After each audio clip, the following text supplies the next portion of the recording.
Good afternoon, everybody. It's 7 minutes now past the hour of 3 o'clock on Super Talk 99.7. I'm Brian Wilson, and it's the day after a lot of chaos in our area with some really severe weather we had to deal with all the way through the night. I even got up in the middle of the night again to deal with some of it. And so we are now trying to find out everything that we can find out about the damage that has been done. I mean, that we had, this is just still counting the number of tornadoes. You know, the National Weather Service will have to go out and do a survey, look at the damage, and then they grade and that takes several days. But we know that there were tornadoes. There's no doubt about it. The hardest hit area seems to have been the area in Columbia, Maury County. This just in from News 4. They say that there are 105 damaged homes in Maury County, 40 of them considered to be total losses. So that's what we're dealing with. We have one person dead, 5 people that were injured in that particular area, 12 people were rescued. And we are told, this is part of what was going on last night, they wouldn't let anybody in there while they were working. They had their hands full. I get it. But apparently some of these rescues took as many as several hours to get people out where they were trapped. The other side of the thing was just the tremendous amount of rain that fell, causing low-level flooding in our area. And some of it was flash flooding, and the Cumberland River hasn't even come close to cresting yet, so that will still happen. But it was a very substantial amount of rain. I mean, one area, 8 inches of rain. Wow, that's a lot. And of course, because of that, and because of the flash flooding and the low-level flooding that was going on, a lot of schools decided they didn't want to put buses on the road this morning, and they basically closed and did not go to school today. Chris, in fact, I think you said you had some problems. You stayed at the station until, I don't know, you were here at least till 8 o'clock, right? Yep, till 8 o'clock, and then I made my way home. And yeah, there was some flooding on my exit off of 65 on the north side, 31W. I veer off to exit, and then down at the bottom of the exit ramp, there was a cop sitting across the road where I would normally take a right turn on the 31W north and could not go right. I was forced to go left, but as I approached the traffic light, I saw the entire roadway was covered in water. And I thought, well, what's going on here? Am I not going to be able to get home this way? Am I going to have to get back on the interstate? Well, then what'd you do? I ended up, I was behind someone that also decided, okay, well, they wanted to turn right and couldn't, so we had to turn left. And then as soon as they turned left, they kind of made hooked around and made a right. And went into the water. And went through the water, which I would have had to go through the water even if I would have turned left, because that entire roadway was underwater. And so I said, well, they're turning right, so I'm going to follow them, and drove through about a foot of water for about, I'd say 50, 75 yards. And then once we got somebody else be your guinea pig. Yeah, right? they were in a smaller car than me, and they made it through. So I thought, well, okay, I'll be all right. Well, that's right. I mean, at least there was some scientific measuring going on there. A little bit, yeah. Yeah, and taking advantage of people who were willing to take the risk. All right. Well, anyway, it was tough. It was really, really tough. I've got a bunch of information here about some of the things. I mean, when we throw out these numbers, 1 dead, 5 injured, 12 rescued, 8 inches of rain, 40 homes destroyed, 105 damaged. I mean, when you just throw those numbers out, those numbers don't really bring to the table the human suffering and the loss that people experience. And I, over the years, having covered a lot of natural disasters, both as a television reporter and as a radio reporter, one of the things that I find is people are in shock at first. And, the first thing is that they are grateful if they have survived.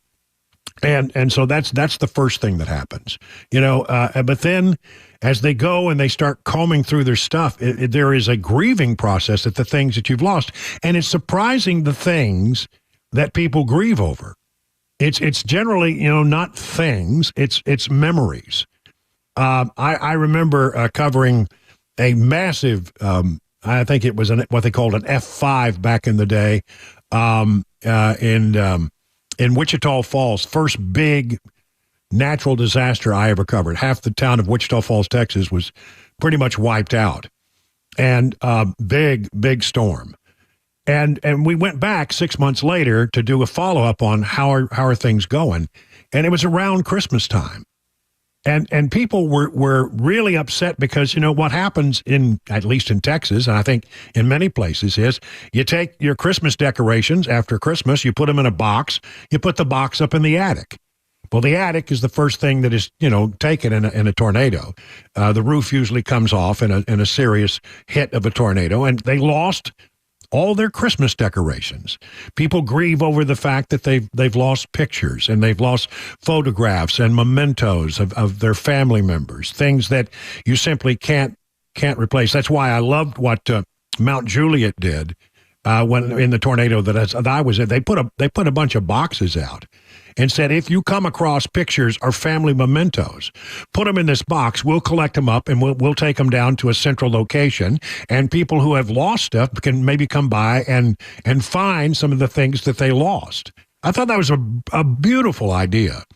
And I so hope that will happen in Murray County as well. It was a really lovely thought. And people did get reunited with stuff that they had lost and thought they would never see again. Okay, so let me just run through this stuff. The dead woman was found in a wooded area. She had been inside a home that was blown off its foundation. It was one of two homes that were destroyed this way by the tornado. The rescues took a range of efforts, some taking hours. Secondary search and rescue crews will continue to look in affected areas on Thursday. That's today. Dogs are being brought in to help with the search. I mean, you may also find before it's all over that the death toll will go up, but we hope for good thought there.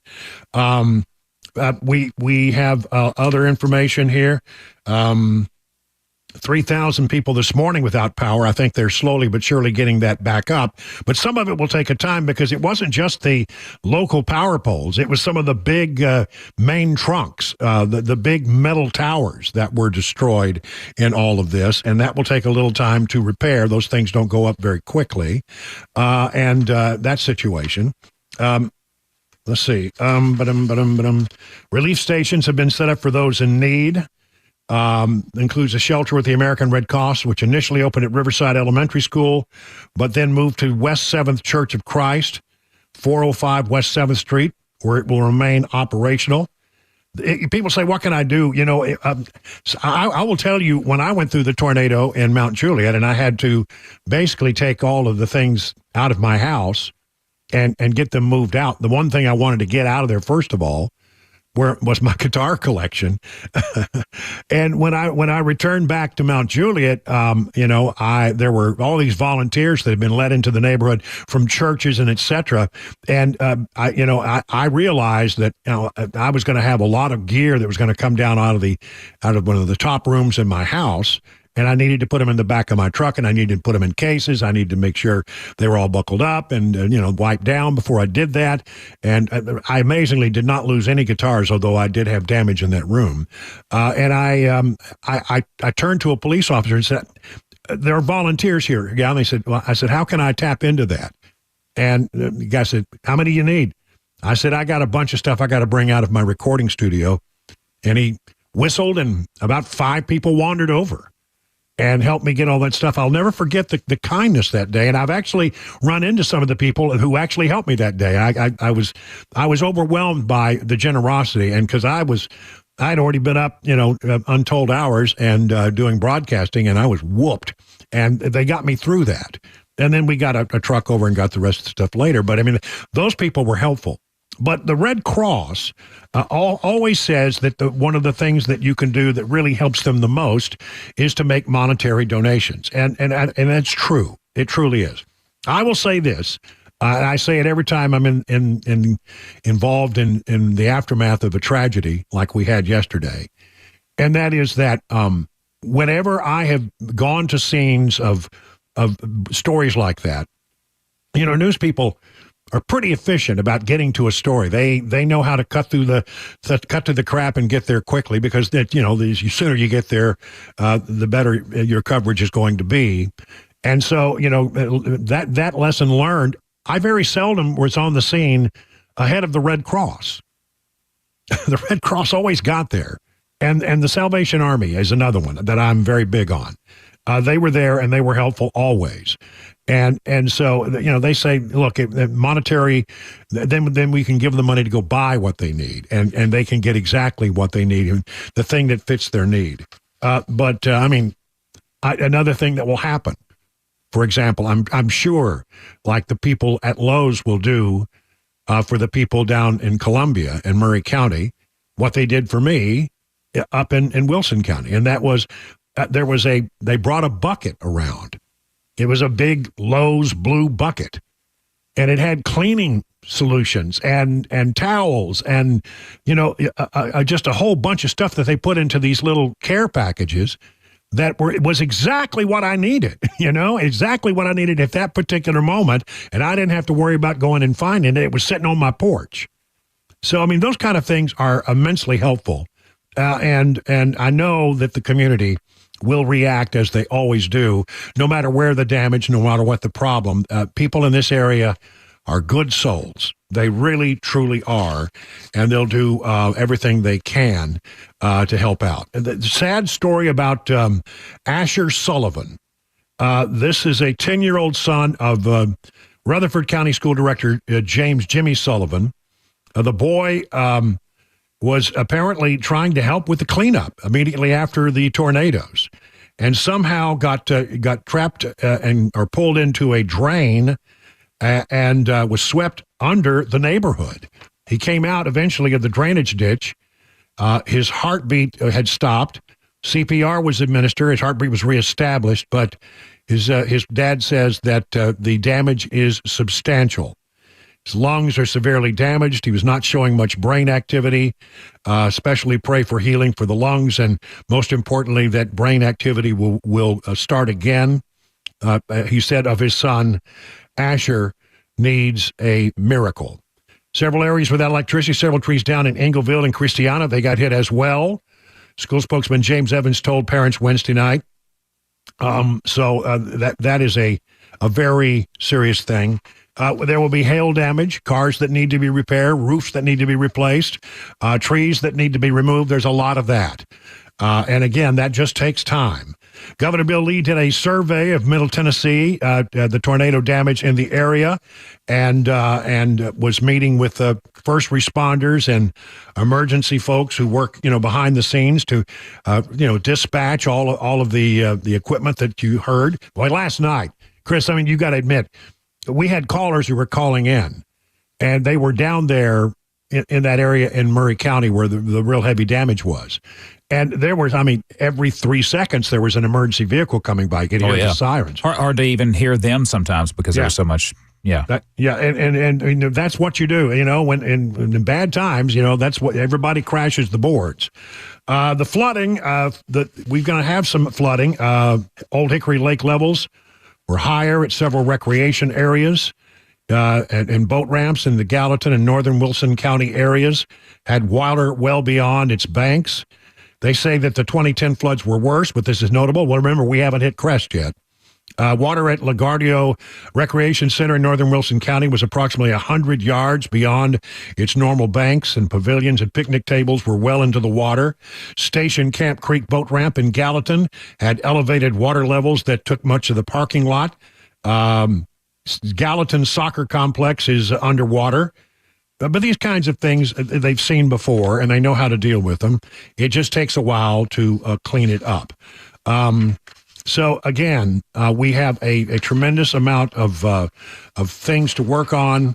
We have a lot of people who are grateful today, and some people who are having perhaps some of the worst days of their life. So thoughts and prayers for those folks. And the thing I know about people in Middle Tennessee, they will rally. They will come to your aid. You'll be amazed at the number of people who feel the compassion to go and assist. And your help is coming. Your help is coming. 21 minutes now past the hour.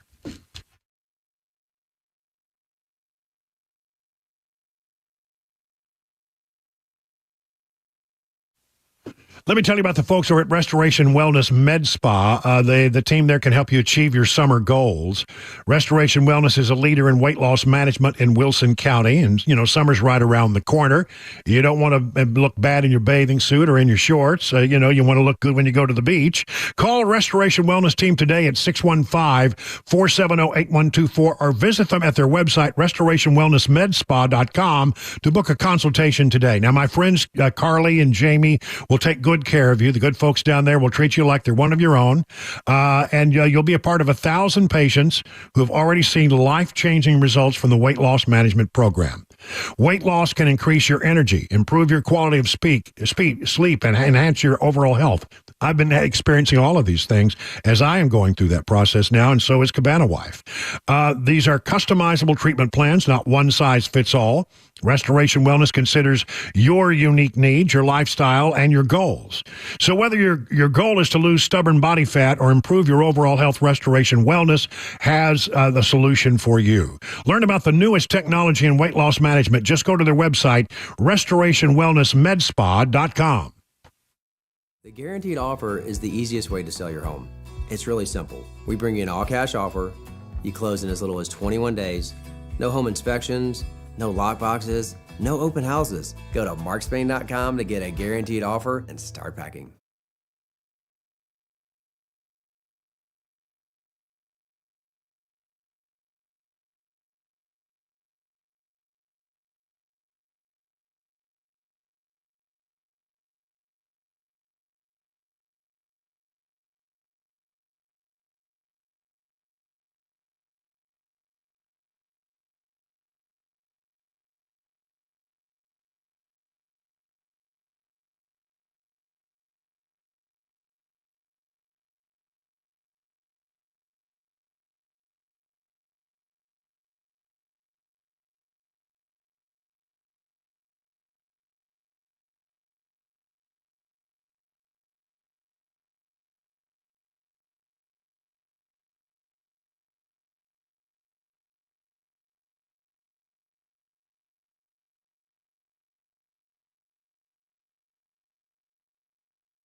Got a flood warning, got a flood advisory, and keeping you up to date with those rescue and search efforts there in Murray County. Cleanup efforts all around Middle Tennessee after a day of serious severe weather, plus a Trump trial update. 3:30 Super Talk 99.7 WTN.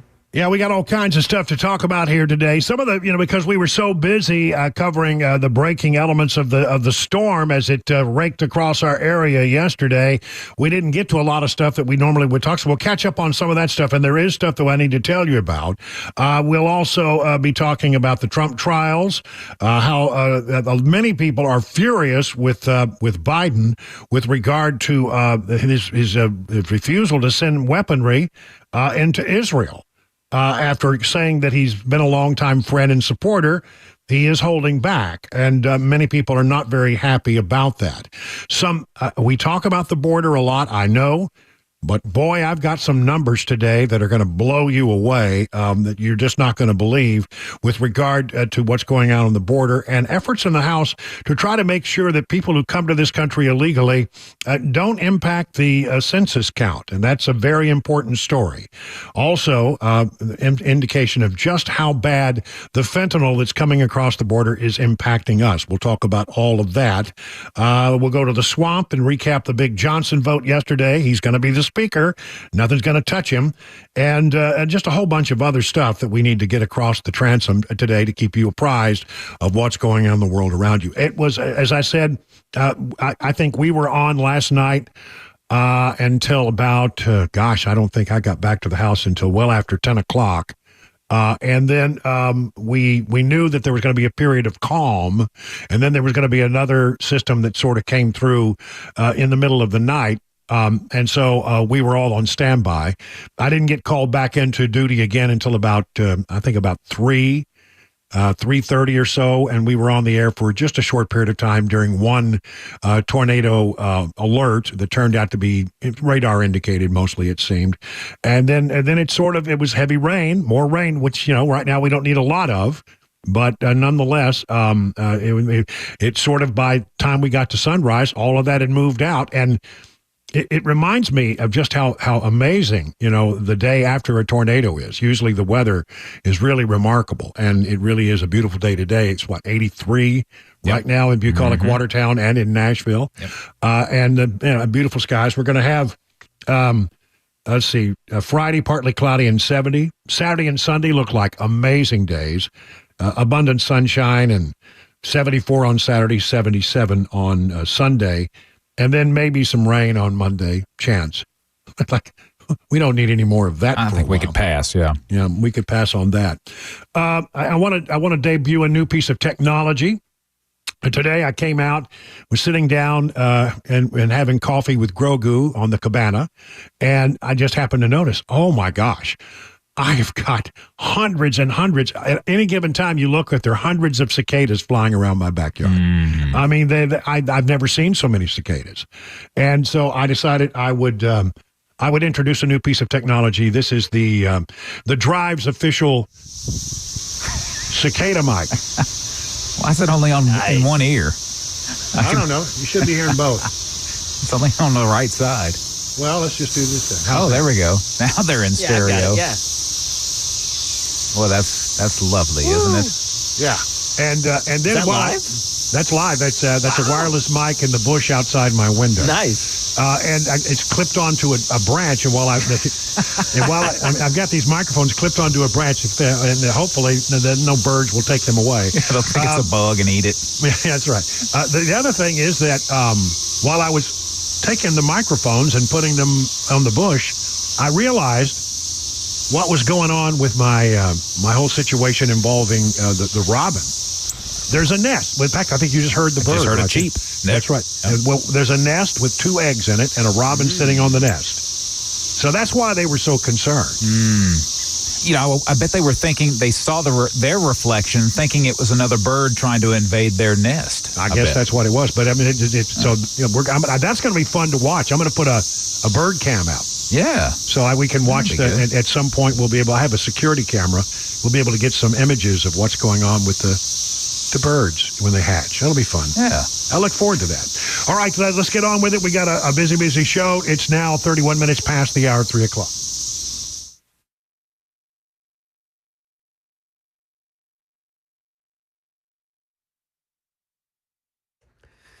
3:31, I'm Mac Maury with your top stories. 83 degrees right now in Nashville. A flood warning for the Red River, including Port Royal, until Saturday afternoon. And in Warren County, we have a flood advisory in effect until 2:15 a.m. Friday early morning. Full weather forecast and a traffic report coming up in 5 minutes.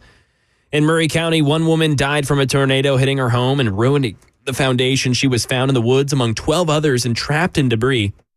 Channel 4's Brendan Tierney is there keeping us up to date on cleanup efforts. Yeah, we were able to talk with TDOT crews. They've been working throughout the entire night out here today, working to make sure that there's at least one lane open on traffic, people getting through. The people I talked with said that they've never seen destruction like this down here in Murray County. It's the worst they've ever seen it. And that's one of the big reasons they're working around the clock right now, trying to be able to clear the roads and allow those first responders to actually get to all of the houses. They did those primary and secondary searches yesterday, but now it's the rebuilding process, getting electric back on. Oh, yeah. And also just allowing people to get in and out of their homes so they can get trees off of the roofs. Some 40 homes destroyed yesterday from a tornado that swept through there. For now, Murray County officials asking civilians to stay away from those affected areas to give first responders all the space that they need. If you can and want to donate money, though, you can do so online, murraycounty-tennessee.org. And we also have a Trump trial update. Former Trump White House aide Madeleine Westerhout took the stand in the former president's hush money trial in New York today.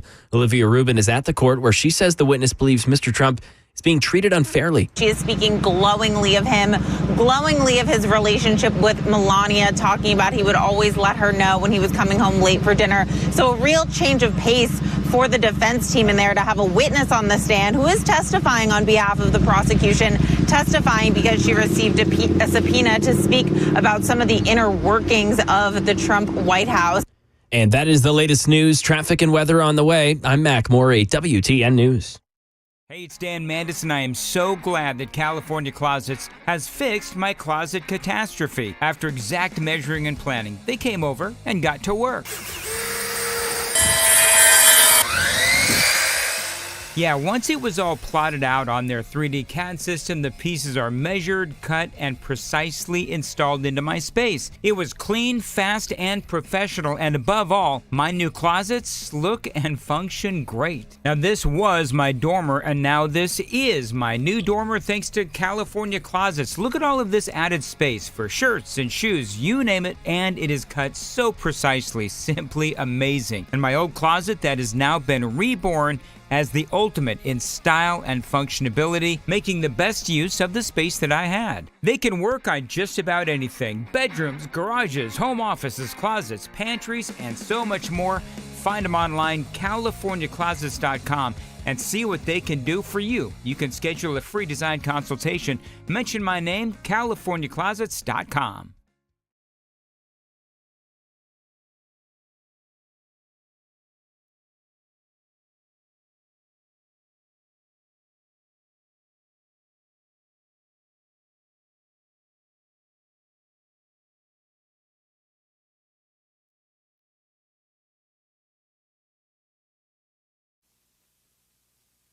Have you ever noticed how unreliable things have become these days? Like someone tell you this thing that you want that we promised you will be ready at 4 p.m. and you get there and it's not. People are tired of that kind of stuff. And if you've had it with unreliable vehicle repair shops, why don't you come to URFIX? URFIX turns unreliable into reliable, and URFIX will have your vehicle ready when they say it's going to be ready, so you're not standing around wasting your time.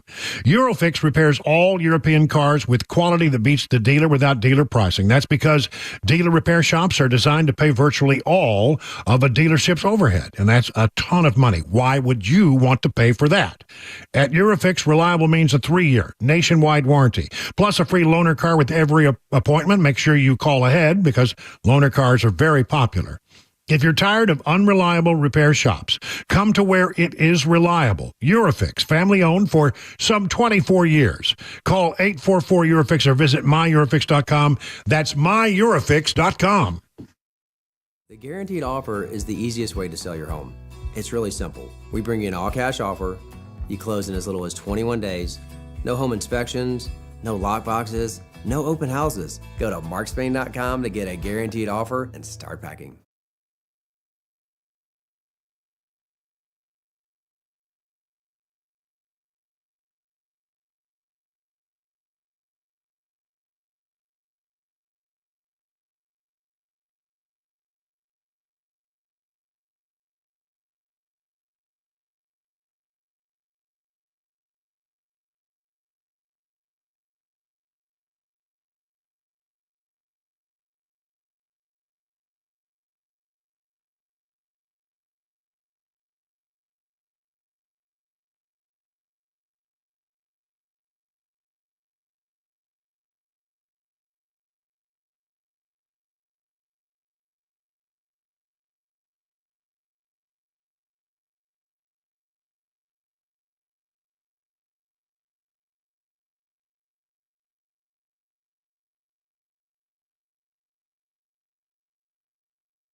It is 39 minutes past the hour on this Thursday, May 9th. You're listening to The Drive, and I'm Brian Wilson, your friend and radio buddy. Thank you for being a part of what we do every day. Greatly appreciate it. Before we jump into this next segment, I have done some quick engineering, and I want people to get the full effect, the full stereo effect. This isn't just a cicada mic. This is a full-on stereo cicada mic, and I have repaired and made some engineering changes. Here's what it sounds like in full stereo.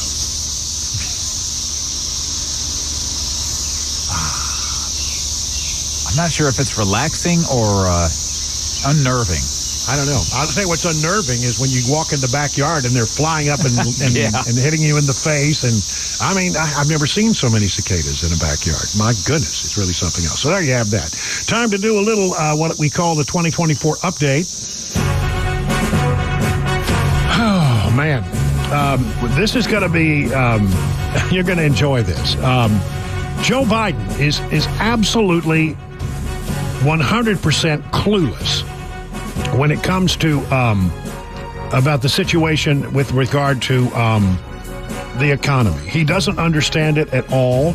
You'd think a man that's been around that long would have a better understanding of it. I think it's his ego. I think he can't acknowledge that the economy is as bad for people as it is. I mean, I guess they just feed him sunshine. They just pump a lot of sunshine to the president. They don't really show him the stuff.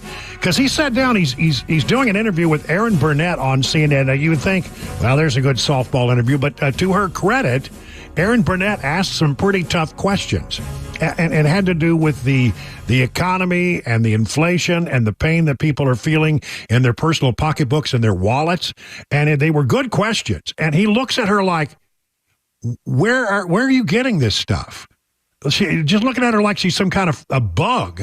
Like, it's just a look on his face like, that's not right. I've not been told this. Well, I mean, everything that Erin Burnett said was correct, but he seems to be blissfully ignorant of just how bad it is for working men and women. And I think it's going to cost him, the election. Here is Erin Burnett asking about the issue of inflation. What about, but there's real pain. I mean, grocery prices are up 30%, more than 30%. Since the beginning of the pandemic, and people are spending more on food and groceries than they have at any time really in the past 30 years. I mean, the look on his face is like, what? Well, of course, he doesn't buy his own grocery. He hadn't been to the grocery store in ages, right? He doesn't know. He doesn't have to deal with it. He's the president of the United States. Food shows up, he eats it. That's a real day-to-day pain that people feel. It really is, and it's real. But the fact is that if you take a look at what the people have, they have the money to spend. It angers them and angers me that you have to spend more. For example, you just say, what? They've got money to spend. Hold on a minute. Inflation has robbed them of having money to spend. He doesn't get it. He thinks, well, wages have gone up. Yeah, but not enough to keep up with the rate of inflation. In fact, you're going backwards. Even with the pay raises that have been on average out there, not everybody gets a pay raise, but those that have, that's why wages on average have gone up, but not as high as the rate of inflation. So everybody's going backwards. It's tough on people, and he doesn't seem to understand this. Oh, but wait. The whole idea of this notion that Senator Casey talked about, shrinkflation. This again. I think it's on your program. Same price for a smaller bottle of juice or something. For example, Snickers bar, they did a thing, and it's like 20% less for the same price. That's corporate greed. Oh, God. It's corporate greed, and we've got to deal with it, and that's what I'm working on. He doesn't understand that corporations only have two choices when inflation is running rampant. See, because the thing is, they have to charge more for their product, because they have to pay more for the goods that are needed to make their product. They have to pay more in wages to people to keep them gainfully employed, or they'll go somewhere else. So their cost to produce whatever it is they're producing has gone up. So when a company is faced with that, they have a fiduciary responsibility to their stockholders. Companies are not in business to lose money. When they are hit with higher costs, they have one of two choices. There's only two things they can do. Well, I guess there's three. They could absorb it, which they're never going to do. You can't expect a business to take a loss on the products they sell. That's dumb. Nobody does that. You don't do it, and other companies don't do it. If they did that, all these companies would go out of business, all right? So that's just dumb. So the second thing is you can increase the price of your product. Or you can give people a little less product and charge them the same. The second and third choices, it's 6 of one, half a dozen of another. Really, it doesn't matter. Either way, you're going to have to either pay more to get the same amount or pay the same amount to get a little less. Those are the only options. Those are the three options. And it's his fault that we have inflation, such rampant inflation. And we can go through and explain why that is, but everybody acknowledges that inflation was caused by this guy and his policies. There's no doubt about it. So to her credit, Erin Burnett did not give up. She kept going at the guy. It's also true right now, Mr. President, that voters by a wide margin trust Trump more on the economy. They say that in polls. And part of the reason for that may be the numbers. And you're aware of many of these, of course. The cost of buying a home in the United States is double what it was when you look at your monthly costs from before the pandemic. Real income, when you account for inflation, is actually down since you took office. And he's looking at her like, what? What are you talking about? Economic growth last week, far short of expectations. Consumer confidence, maybe no surprise, is near a 2-year low. With less than 6 months to go to Election Day, are you worried that you're running out of time to turn that around? We've already turned it around. Look at the Michigan survey. We've already turned it around? 65% of American people think they're in good shape economically. They think the nation's not in good shape, but they're personally in good shape.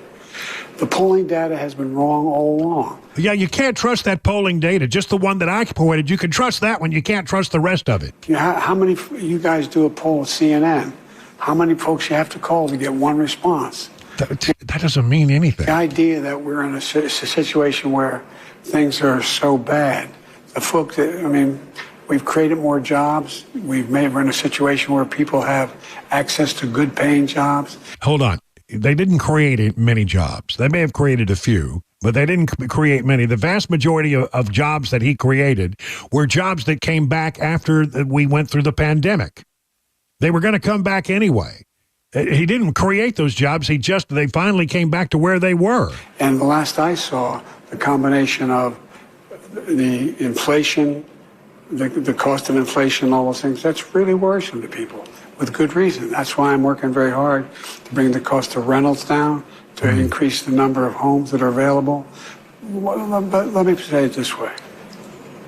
When I started this administration, people were saying there's going to be a collapse in the economy. We have the strongest economy in the world. There have been people who've looked at that and said it's not quite true. Let me say it again, in the world. Although GDP last week was far short of expectations. Oh, it wasn't. Look, GDP is still growing. Look at the response of the markets. Overwhelmingly positive. Overwhelmingly positive. And one of the reasons why people feel good about it not being as strong as it was before is they believe that the Fed's going to respond. They hope they're going to get a rate cut. Yeah. Well, no president's had the run we've had in terms of creating jobs and bringing down inflation. It was 9% when I came to office. 9%. But look, people have a right to be concerned. Ordinary people. The idea that you bounce a check and you get a $30 fee for bouncing the check, I change that. You can't charge more than $8. But they wouldn't have to bounce checks. Hold on. Late payment. They would not have to. They would not have to bounce checks if they were making good money. If they could keep their head above water. He seems to not understand this. You bounce a check and you get a $30 fee for bouncing the check. I change that. You can't charge more than $8 for that. Or your credit card. Your late payment, $35. There's corporate greed going on out there. Corporate greed. It's got to be dealt with. He just, everything that he says it indicates he is blissfully ignorant and apparently being pumped a lot of sunshine that, he doesn't believe the polls that look bad. He only believes the polls that make it look good. And they're very hard to find. He had to point to some weird poll in Michigan. Senior Democrat strategist David Axelrod hit President Biden over his economic message Wednesday following a campaign event in Milwaukee, saying that the president's pride could be his undoing in November. Biden has consistently framed struggles with the economy in the past tense and treated the issue as already won. Most Americans disagree, with polls showing most trusting former President Donald Trump on the economy more. This according to TheHill.com. Axelrod, who was former President Obama's campaign strategist, said it's absolutely true that the economy has significantly improved under Biden, but that's not the way people are experiencing the economy. They're experiencing through the lens of the cost of living. He is a man who built his career on empathy. Why not lead with empathy? I think he's making a terrible mistake. If he doesn't win this race, it may not be Donald Trump that beats him. It may be his own pride. I think it's right. I think Axelrod is right about that. Economic messaging has been a struggle for Biden after last year's Bidenomics tour fell flat. Do you know what they did the other day? They sent Kamala out to do it. You go out there and you sell Bidenomics. They won't let go of that word. And boy, Bidenomics certainly doesn't a positive word for many Americans. Only 38% of Americans have a great deal of confidence in Biden's ability to lead on the economy, according to a Gallup poll. 38%. Very quickly, I got other stuff I want to get to, but I want to just mention this. Barron Trump, the son of President Donald Trump, is apparently going to be a delegate to the GOP convention out of Florida. He's 18 years old right now, 6'7". Many people see this as his political coming out. He has never spoken publicly that I know of, but according to a couple of stories that have been done, a charming young man, sort of an impish sense of humor, well liked by his friends. And has apparently charmed the pants off people who've had a chance to talk to him and say he's really got his act together. And so here's what I say. Okay, good. He's interested in politics. Good. I would also say to you, this means that now he's fair game. 18 years old, and he's stepping out into a public role. There's an old sort of thing they do in Washington. They don't really report much on the children of presidents. But when you become 18 and then you get involved in the game, then you're fair game for reporters. So just make a note of that. 51 minutes past the hour now, 3 o'clock.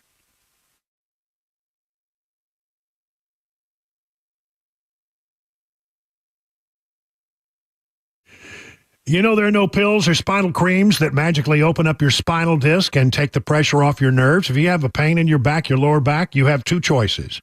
You can undergo surgery, or you can explore non-invasive spinal decompression. I chose non-surgical spinal decompression at the Wellness Institute of Nashville. It worked for me. I had problems in my upper neck. I had in my lower back. And I'm telling you, it made things a lot better. They're state-of-the-art facilities. They have the latest and high-tech equipment, offer the latest non-surgical procedures. And because getting better is important, Dr. Kevin Mitchell, Dr. Ashley are offering half off the spinal decompression treatment and half off the KT machine, which is sort of like spinal decompression for your knee if you have knee pain. And here's the thing. If you're a new patient, call this number, 615-246-5009. Set up your first exam, get a consultation, and your first treatment for only $23. I'm Brian Wilson. I put my staff of approval on the Wellness Institute of Nashville. So call them today, 615-246-5009. Learn more at painisbad.com. Hey, it's Dan Mandis, and I am so glad that California Closets has fixed my closet catastrophe. After exact measuring and planning, they came over and got to work. Yeah, once it was all plotted out on their 3D CAD system, the pieces are measured, cut, and precisely installed into my space. It was clean, fast, and professional, and above all, my new closets look and function great. Now, this was my dormer, and now this is my new dormer thanks to California Closets. Look at all of this added space for shirts and shoes, you name it, and it is cut so precisely, simply amazing. And my old closet that has now been reborn as the ultimate in style and functionability, making the best use of the space that I had. They can work on just about anything: bedrooms, garages, home offices, closets, pantries, and so much more. find them online, CaliforniaClosets.com, and see what they can do for you. You can schedule a free design consultation. Mention my name, CaliforniaClosets.com.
NWS now confirming that an EF3 tornado is what hit Columbia yesterday. We got a flood advisory. We got flood warning here in Middle Tennessee, and we're updating cleanup efforts around Middle Tennessee after severe weather hit, plus some money news, looking at mortgage rates. 4 o'clock, Super Talk 99.7 WTN. I think I said it was going to be an EF3 when we saw the first pictures. I think I said it was going to be a half-mile wide at its base, and I think both those things have been confirmed now by the National Weather Service. Take a look at the market. Dow Jones Industrials up 331 points in the green. S&P up 26.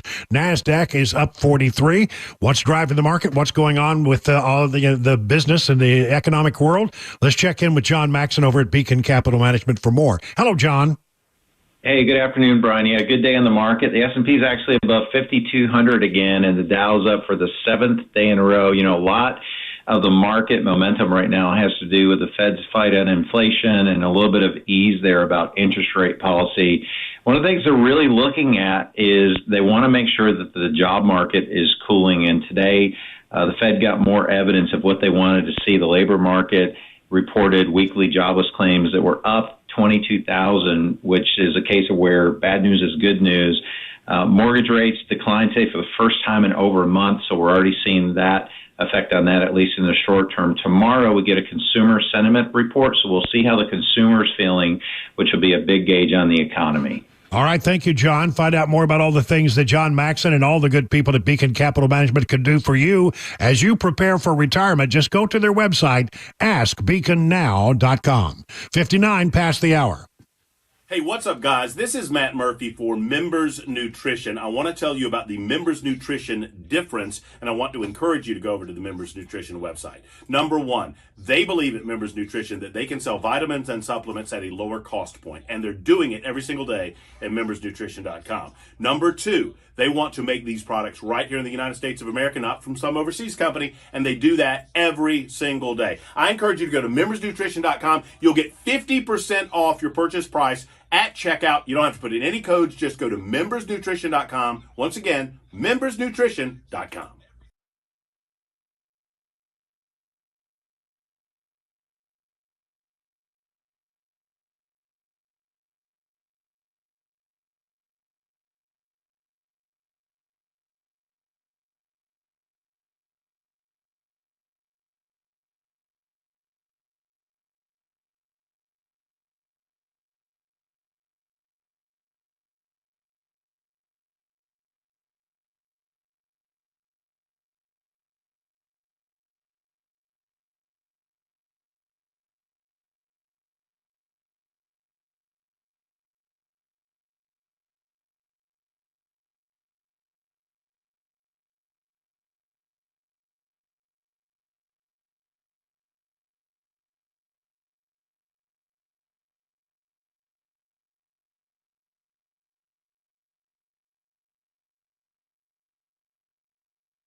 .402, I'm Mac Maury with your top stories. 82 degrees in Nashville. Currently the sun flying high. A flood warning for the Red River, including Port Royal, until Saturday afternoon. Warren County, a flood advisory in effect until 2:15 a.m. early Friday morning. And an update from MWS confirms that an EF3 tornado was what hit Columbia yesterday. Traffic, complete weather forecast in 5 minutes. Over in Murfreesboro, Rutherford County School Director Jimmy Sullivan says his youngest son is in critical condition. Sullivan says 10-year-old Asher's heartbeat was reestablished, but his brain may be severely damaged after getting swept into a storm drain in their neighborhood after one of the storms yesterday. Channel 4's Marissa Sulik provides updates after a prayer vigil was held for that boy. We saw hundreds of people come to this parking lot here and say their prayers for Asher Sullivan. Now, his family does say, according to a Facebook post, that his lungs are severely damaged and there is little to no brain activity at this point. People came here this afternoon to not only pray, but write them down and send them to the Sullivan family. There were parents, students, and families here as school was canceled today due to the storm damage that we have been covering. I went to the neighborhood where Asher was found in a drain after a stick caught him. And a neighbor says they did CPR on the child for around 10 minutes on the scene. And there was one person who passed out from the heat at that vigil, but appears to be okay. And today, staying in Tennessee, a tanker truck overturned early this morning around 3:30 on Nashville Highway at Burt Drive in Columbia. Columbia Fire and Rescue reported the fuel tanker overturned, dumped nearly 4,000 gallons of fuel onto Nashville Highway. That driver left with non-life-threatening injuries. Both lanes blocked while crews worked to clear that scene. Motorists asked to seek alternate routes still. And now over to some money news. Better news for Americans looking to buy a home. Mortgage rates have fallen for the first time since March. Dave Packer. After climbing for 5 consecutive weeks, mortgage rates have turned in the other direction. A 30-year fixed-rate loan down more than 1/10 of a point to 7.09%. A 15-year fixed-rate mortgage is now 6.38%, nearly 1/10 of a point lower. Any lowering of mortgage interest rates is welcome in a housing market which is partially stalled by homeowners who are locked into loans from days when interest rates were much lower and reluctant to move. And a fire in Tennessee. 4 people died after a house fire in Lawrence County overnight. It was a child, a man, and a woman who was very late in her pregnancy who passed away from those flames. The fire happened on Morgan Road. The cause still unknown. That is the latest news. Traffic and weather on the way. I'm Mac Morey, WTN News. Hey, what's up, guys? This is Matt Murphy for Members Nutrition. I want to tell you about the Members Nutrition difference, and I want to encourage you to go over to the Members Nutrition website. Number one, they believe at Members Nutrition that they can sell vitamins and supplements at a lower cost point, and they're doing it every single day at membersnutrition.com. Number two, they want to make these products right here in the United States of America, not from some overseas company, and they do that every single day. I encourage you to go to membersnutrition.com. You'll get 50% off your purchase price at checkout. You don't have to put in any codes. Just go to membersnutrition.com. Once again, membersnutrition.com.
It is 8 minutes after the hour now on Super Talk 99.7. The second hour of the drive now underway. I want to go immediately now to the courtroom in New York. The former president of the United States has just come out, and he's speaking in that hallway there. So let's take a little bit of that breaking news here. Into the country. Thank you. Well, we just caught the tail end of it. We'll try to recap that here in just a moment. And there were two things going on, obviously. After the testimony today, Trump attorneys asked if they could modify the gag order so that the president might be able to speak about things that have happened in the trial, and the judge denied that. and I have not heard anything more about, but they were asking for a mistrial to be declared. They renewed their motion for a distrial, and that, I'm guessing, was denied as well, because there would be a big celebration in that New York courtroom if he had done that, and he has apparently not done that. So we'll get the details on that. This is the thing. These trials against Trump are not going quite the way the Democrats hoped they would. From justthenews.com, Trump finds success in court with 3 of 4 cases facing significant delays, and this one not going so well. Major delays in the majority of the court cases against former President Trump bode well for his campaign, and the confidential documents case is on indefinite hold because of possible prosecutorial misconduct. At one time, unfavorable outcomes in the 4 court cases against former President Donald Trump seemed likely to be politically damaging for the 3-time campaigner, but as the cases have faced scrutiny and delays, public opinion has recently shifted. Yesterday, the Georgia Appeals Court agreed to hear an appeal in the state elections case brought by controversial Fulton County District Attorney Fani Willis. Earlier this week, a Florida judge indefinitely suspended the federal trial in the classified documents case. And while the federal January 6th case, delayed until the Supreme Court rules on an immunity argument, is heard this spring, Trump is now set to see significant delays in 3 of the 4 cases arrayed against him by both state and federal prosecutors. Only this New York so-called hush money trial is ongoing, though key witnesses such as porn star Stormy Daniels have appeared to undermine aspects of the case. I think that's true. I think it's very true. So these delays come as the 2024 election fast approaches. We're just a little less than 6 months away. The former president and the presumptive Republican nominee has been plagued by court cases since 2023, but it's not going quite the way the Democrats thought it would go. And you know who has weighed in on that? None other than Hillary Clinton. That's right. Hillary Clinton is apoplectic that all these delays and the cases are not going well. Just what you'd expect from Hillary Clinton.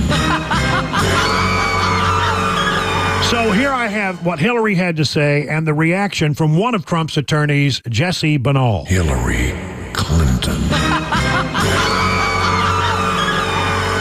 Justice delayed is justice denied. And the people in our country, it looks as though, will most likely go to vote without knowing the outcome of these other very serious trials. These are very serious charges against any American, but someone who's both been a president and wants to be a president again, that should cause any voter to think not twice, but many, many times over.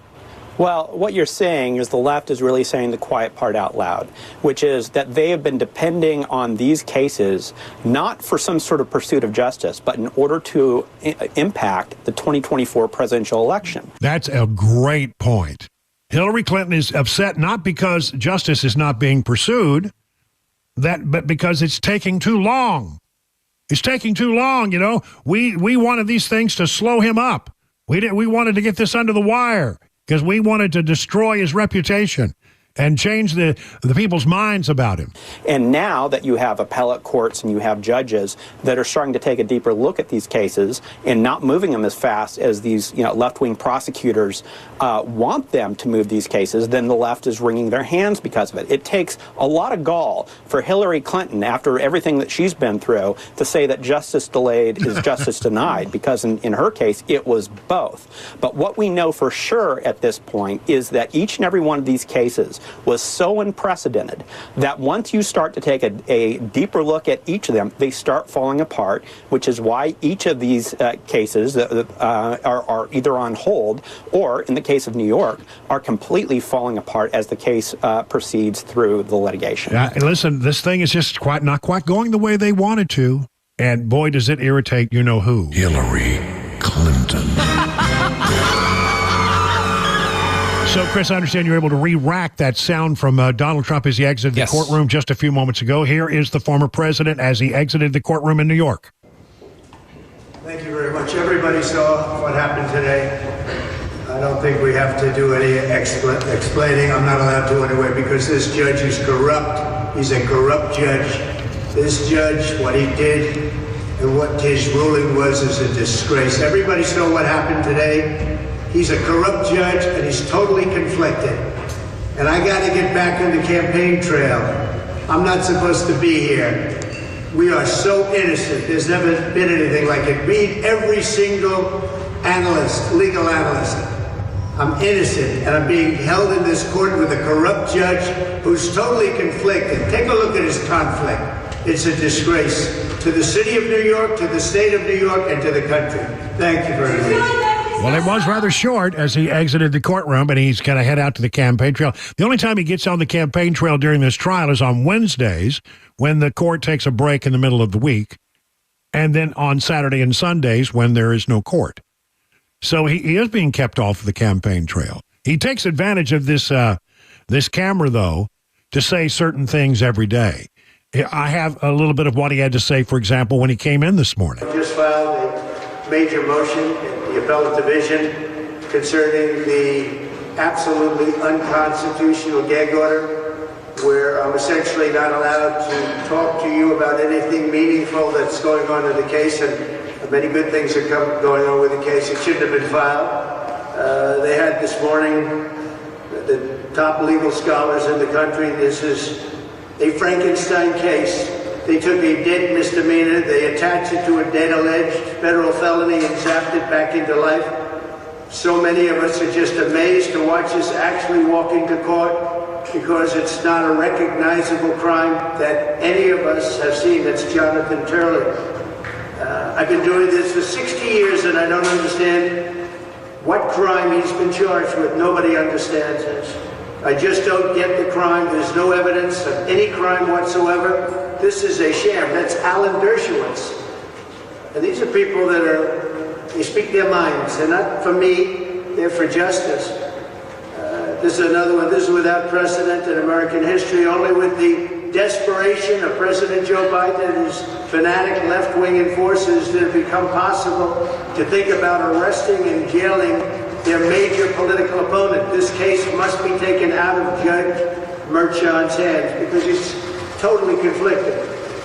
Judge Merchan is totally conflicted, like probably no judge has ever been conflicted before. Here's another one, Manhattan DA Alvin Bragg. His prosecution of former President Donald Trump violates both the federal and state constitutions. This is a prosecutor making it up as he goes along. Due process worthy of the names does not tolerate that. So these are statements. This is Andrew McCarthy made that statement. Highly respected. Yeah, I all of those guys are good legal minds. And in fact, in the case of Alan Dershowitz, not necessarily supportive of Trump, but understands what the law says. I think the same is true for Jonathan Turley. He makes these analyses. I don't detect that he is a particularly big fan of Trump, but he is a fan of the law. He's a fan of this concept we call fair justice under the law. He did mention that there has been an appeal. They're going to file an appeal on the gag order. It just seems wrong that you can't go out and say things about the trial. Former President Trump announced Thursday, according to Fox News, that his defense team in New York has filed a motion to appeal the unconstitutional gag order that was imposed on the 45th president, restricting what he can say publicly about the case. Trump is under a gag order that prevents him from making or directing others to make public statements about what witnesses and their potential participation, or remarks about the court staff, DA staff, or family members of the staff. The judge in the case has ruled Trump has violated the order 10 times, resulting in a total of $10,000 in fines, and threatened jail time if Trump continues to violate the order. Trump also read legal experts' commentary, which you just heard. He's back in the courtroom today after former pornographic actress Stormy Daniels took the stand. And you heard from some former Trump employees who actually spoke glowingly about their relationship with the former president and all of that. So I don't know that they did much damage to him today. Again, just before they broke, They asked that the gag order be reviewed and adjusted, and that was denied. And they made a request that, again, the case be dismissed, and that was denied. Again, if you haven't heard it, we hit it briefly yesterday, but the Court of Appeals for the state of Georgia has agreed on Wednesday to consider former President Donald Trump's appeal of a judge's decision to not to remove Fulton County District Attorney Fonnie Willis from prosecuting his sweeping racketeering cases. The appeals court has until May 13th to decide whether to take up the appeal, and they have decided to do so. McAfee's decision came with the caveat that Willis's ex-lover and special prosecutor Nathan Wade had to step aside due to the odor of mendacity. Well, I've had some of that odor of mendacity. That's no good. The judge said the romantic relationship left on the prosecution. Trump looks forward to presenting interlocutory arguments to the Georgia Court of Appeals as to why the case should be dismissed and Fulton County DA should be disqualified for her misconduct in this unjustified, unwarranted political persecution, said Trump attorney Steve Sato.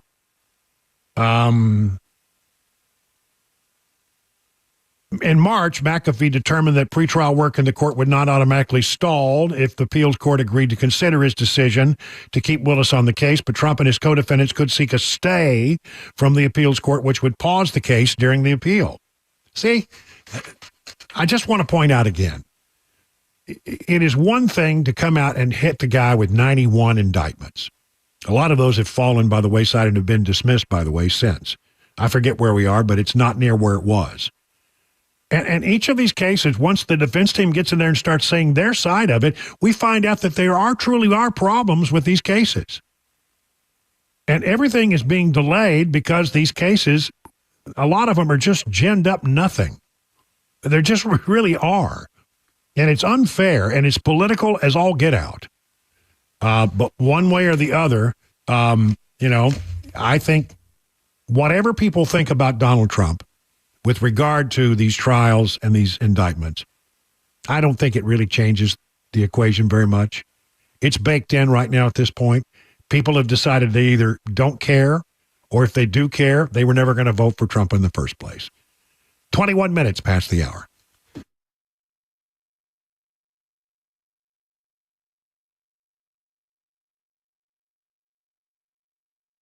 Busy Bee, when you need heat or cold AC, you know the number. It's 775-7833. When you become a member of the Beehive Club, starting at $99, you get a lot. You get a lot of bang for that $99. You get 3 annual tune-ups, one aimed at your heating, your cooling, and one aimed at your plumbing. You got to do that. You got to do the preventative maintenance, or you're going to find yourself, where the system doesn't work. And this is the way you keep things running at peak efficiency. 10% discount on repairs. So spent the last few hours. You get priority frontline service, $100 annual accrued replacement credit with a maximum of $1,000. No overtime or holiday fees, and exclusive Beehive member promotions. And by the way, if you have a heating and cooling project, and you need to, it's going to be a pretty good sized project, as these systems don't last forever. No interest if paid in full within 15 months. That's right. If it's a plumbing project, that's 18 months with approved credit. Busy Bee Plumbing, Heating, and Cooling is your official Rude Pro partner. For satisfaction guaranteed, call Busy Bee Plumbing, Heating, and Cooling at 615-775-7833, online at busybehvac.com.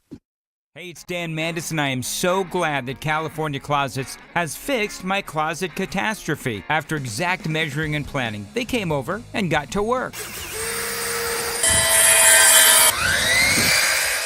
Yeah, once it was all plotted out on their 3D CAD system, the pieces are measured, cut, and precisely installed into my space. It was clean, fast, and professional, and above all, my new closets look and function great. Now, this was my dormer, and now this is my new dormer thanks to California Closets. Look at all of this added space for shirts and shoes, you name it, and it is cut so precisely, simply amazing. And my old closet that has now been reborn as the ultimate in style and functionability, making the best use of the space that I had. They can work on just about anything: bedrooms, garages, home offices, closets, pantries, and so much more. Find them online, CaliforniaClosets.com, and see what they can do for you. You can schedule a free design consultation. Mention my name, CaliforniaClosets.com.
Governor Lee giving an update on recovery efforts there in Murray County, plus some money news. 4:30 Super Talk 99.7 WTN.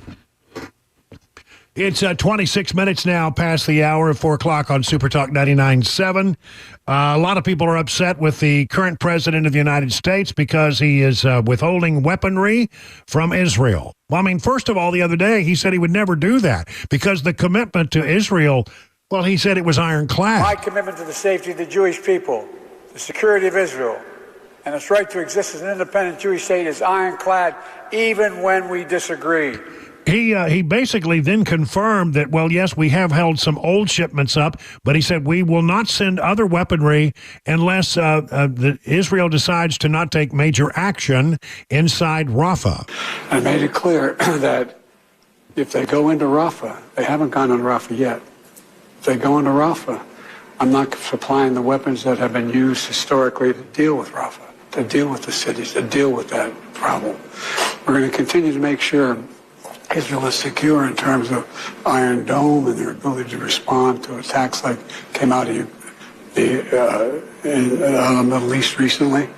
But it's just wrong. We're not going to supply the weapons and the artillery shells used that have been used. Artillery shells as well. Yeah, artillery shells. That said, the president speaking to Aaron Burnett over at CNN.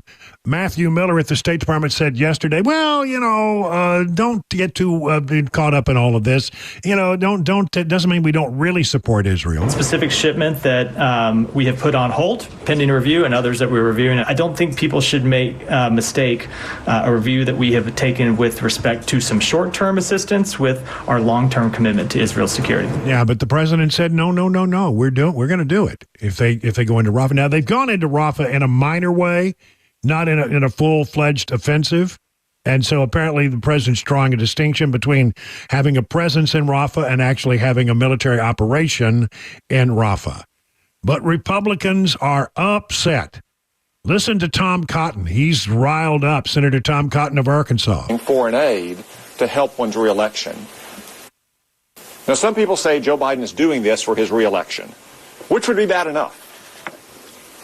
It would also, I have to add, be grounds for impeachment under the Democrats' Trump-Ukraine standard, withholding foreign aid to help one's reelection. Only with Joe Biden, it's true. But I'm afraid it's also worse than that. Joe Biden and Israel-hating Democrats are using electoral concerns as a pretext to do what they've always wanted to do, to cut Israel loose. Remember, a lot of Barack Obama's aides, who are now Joe Biden's aides, disputed that Hamas was even a real terrorist group to begin with. For that matter, remember that Joe Biden himself threatened Israeli Prime Minister Menachem Begin more than 40 years ago with cutting off aid to Israel. Begin humiliated Biden, warning him not to threaten Israel and saying, "I'm not a Jew with trembling knees." Israel is fighting a just and necessary war. Their knees are not trembling. As Prime Minister Netanyahu just said, they'll fight alone if they have to. But let me assure all the Israelis watching, you won't have to fight alone. You don't have a problem with America. You have a problem with Joe Biden and Chuck Schumer and the Democratic Party. And the American people are going to solve that problem for you in 6 months. Tom Cotton speaking truth to power there. 30 minutes now past the hour.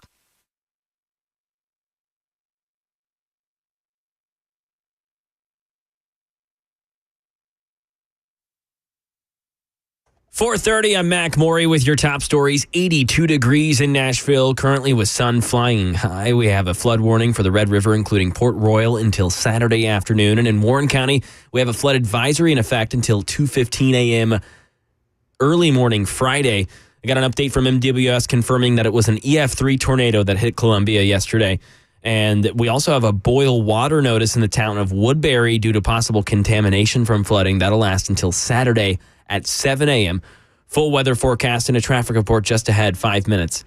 Governor Lee gave an update on storm damage around Middle Tennessee and Murray County today. This community's stepping up like Tennesseans always do. They're taking care of their neighbors. It's heartbreaking and hopeful at the same time, and the work is just beginning. There's a lot of work ahead. We all know that, but what we see so far, we're really encouraged with. Channel 4 Sharon Dakewood tells us that he went around visiting homes that were destroyed, standing there with FEMA and TDOT. He spoke about a family that he talked to with their home destroyed. He spoke about insurance and people putting in insurance claims. And he also said that this recovery is going to take time. Now over to some money news. Daria Albinger filling us in. Stocks rose. The Dow up for the seventh day in a row, 331 points. The S&P added 26 for the session, and the Nasdaq snapped a two-day losing streak, closing up 44 points. The Dow is now on its longest winning streak of the year, and tech was the session's only negative sector. Helping to keep the market steady were the latest jobless claims numbers. They showed a rise in U.S. workers applying for unemployment benefits to the highest level since August of 2023, but the overall number is still historically low. We're beginning to see some cracks in one of the main things that's been keeping the economy out of a recession, consumer spending. Consumer goods giants like PepsiCo and Kraft Heinz say a combination of high inflation and higher interest rates is hurting lower income customers. We could get some more insight on this trend when retailers like Walmart and Dollar General report their latest earnings. And that is the latest news, traffic, and weather on the way. I'm Mac Maury, WTN News.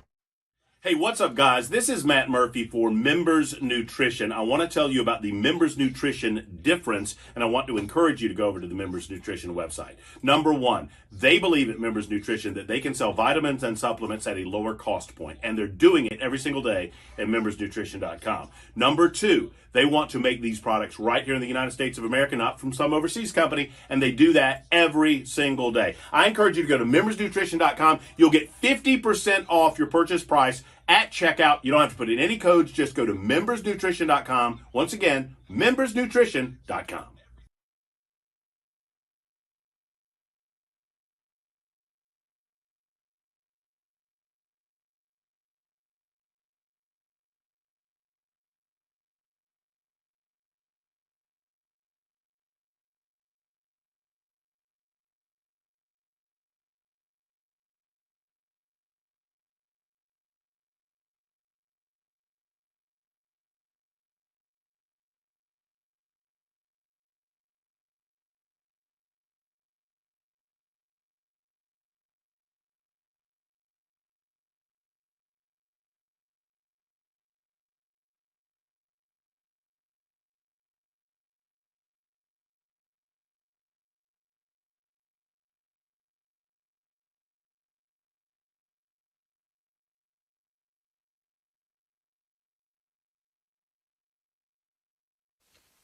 You know, when it comes to large homes, a lot of times homeowners pretend they don't want to see the warning signs. They're afraid of what they're going to find out.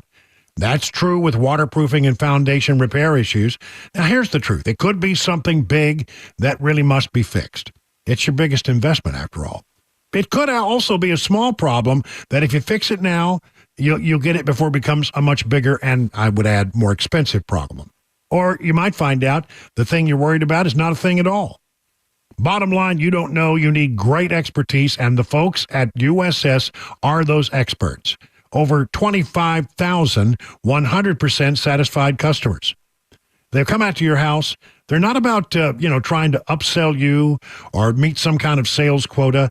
They just want to solve your problem. They tell you exactly what they're going to do and how they can make the thing better. And if you decide to go forward, you don't pay a penny until the job is done and you are completely satisfied. This is the company that cares, a company you can trust, and they guarantee their best at USS, keeping homes dry and stable since 1994. Listen, they're serving Middle Tennessee, Southern Kentucky, Western Kentucky. You can learn more by going online at ussstn.com or call this number, 615-488-7855. Hey, it's Dan Mandis, and I am so glad that California Closets has fixed my closet catastrophe. After exact measuring and planning, they came over and got to work. Yeah, once it was all plotted out on their 3D CAD system, the pieces are measured, cut, and precisely installed into my space. It was clean, fast, and professional, and above all, my new closets look and function great. Now, this was my dormer, and now this is my new dormer thanks to California Closets. Look at all of this added space for shirts and shoes, you name it, and it is cut so precisely, simply amazing. And my old closet that has now been reborn as the ultimate in style and functionability, making the best use of the space that I had. They can work on just about anything: bedrooms, garages, home offices, closets, pantries, and so much more. Find them online, CaliforniaClosets.com, and see what they can do for you. You can schedule a free design consultation. Mention my name, CaliforniaClosets.com.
It's 38 minutes now past the hour of 4 o'clock. Brian Wilson in the chair and on the air on this Thursday, May 9th.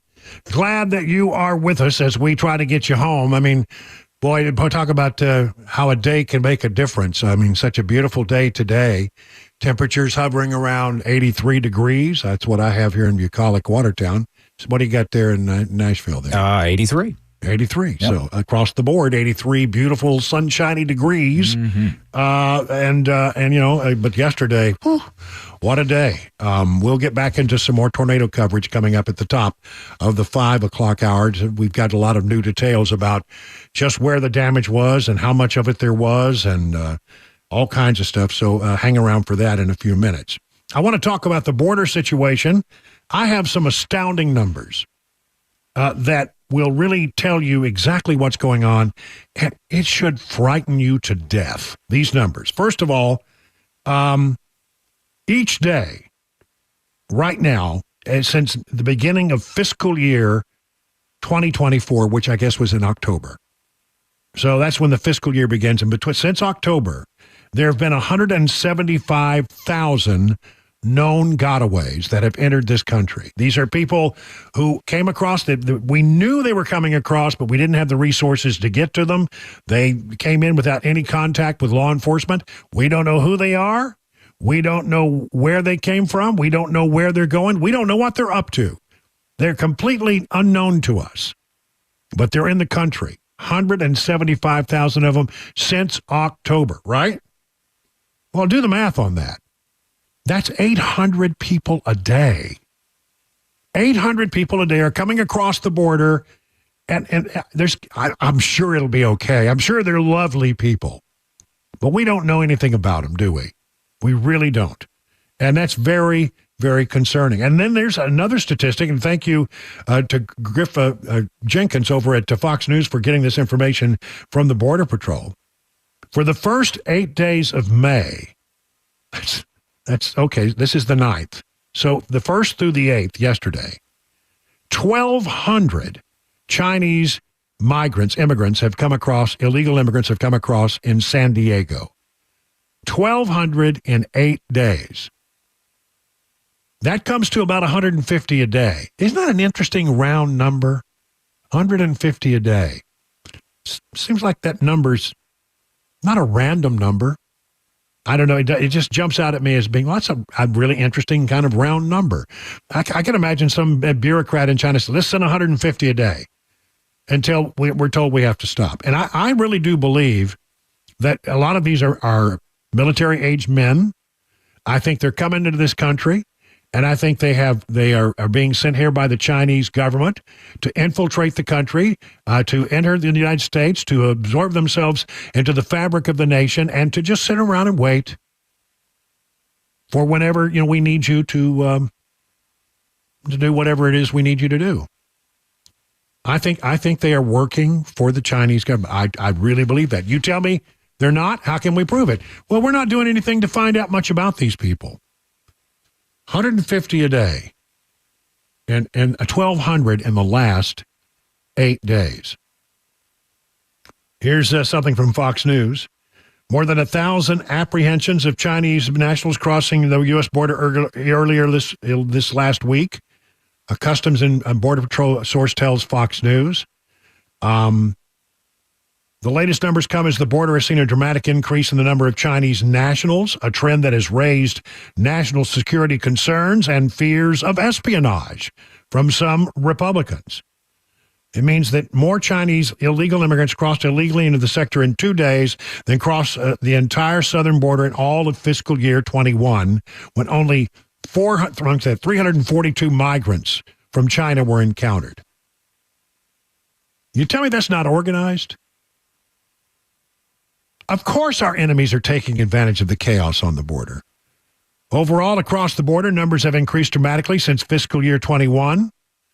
There were 1,970 encounters in fiscal year 2022, over 24,000 in fiscal year 2023, and so far already 24,200 encounters so far this year.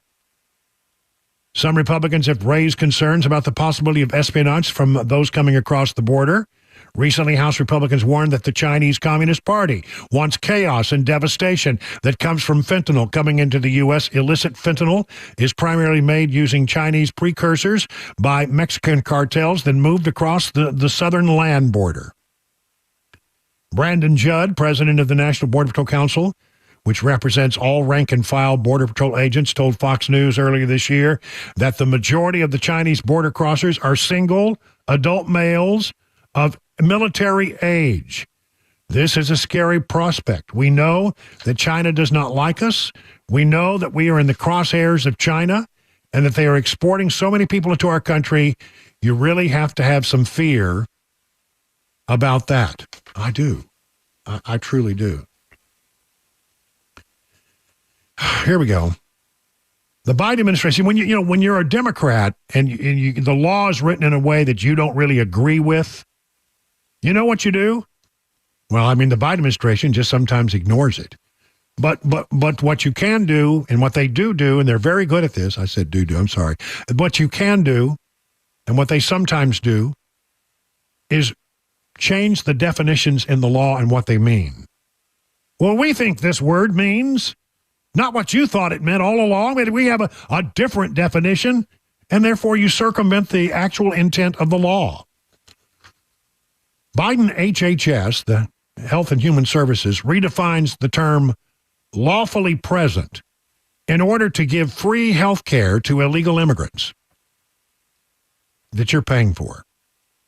The finalized rule hands out health benefits for foreign lawbreakers, but is craftily drafted to avoid the risk of legal challenges. Biden administration recently finalized regulations, according to the Federalist, that will provide taxpayer-funded benefits to individuals who come into this country lacking authorization by defining them as being lawfully present. They're illegally here, but they're lawfully present. Why? Because we said they could come in. That doesn't mean they're lawful. The final rule follows regulations proposed last spring. Will have the same major effects as the initial proposal by expanding access to taxpayer health benefits for specified populations, but it seems craftily drafted a way to avoid or at least minimize legal challenges. The prime controversy in both last year's proposed rule and this year's final version is over health coverage for individuals participating in the Deferred Action for Childhood Arrival, the DACA program. Both regulations would revise the definition of lawfully present to include DACA participants for purposes of participating in health care programs under Obamacare.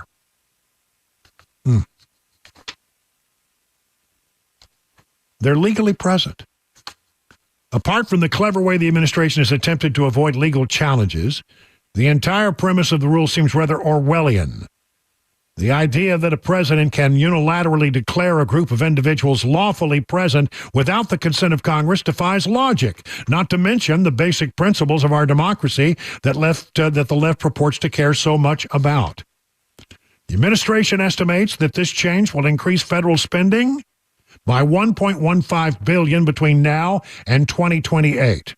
And even this estimate could prove low, as the official analysis assumes that exactly none of the nearly 73% of DACA recipients who currently have coverage will drop that coverage to obtain government benefits.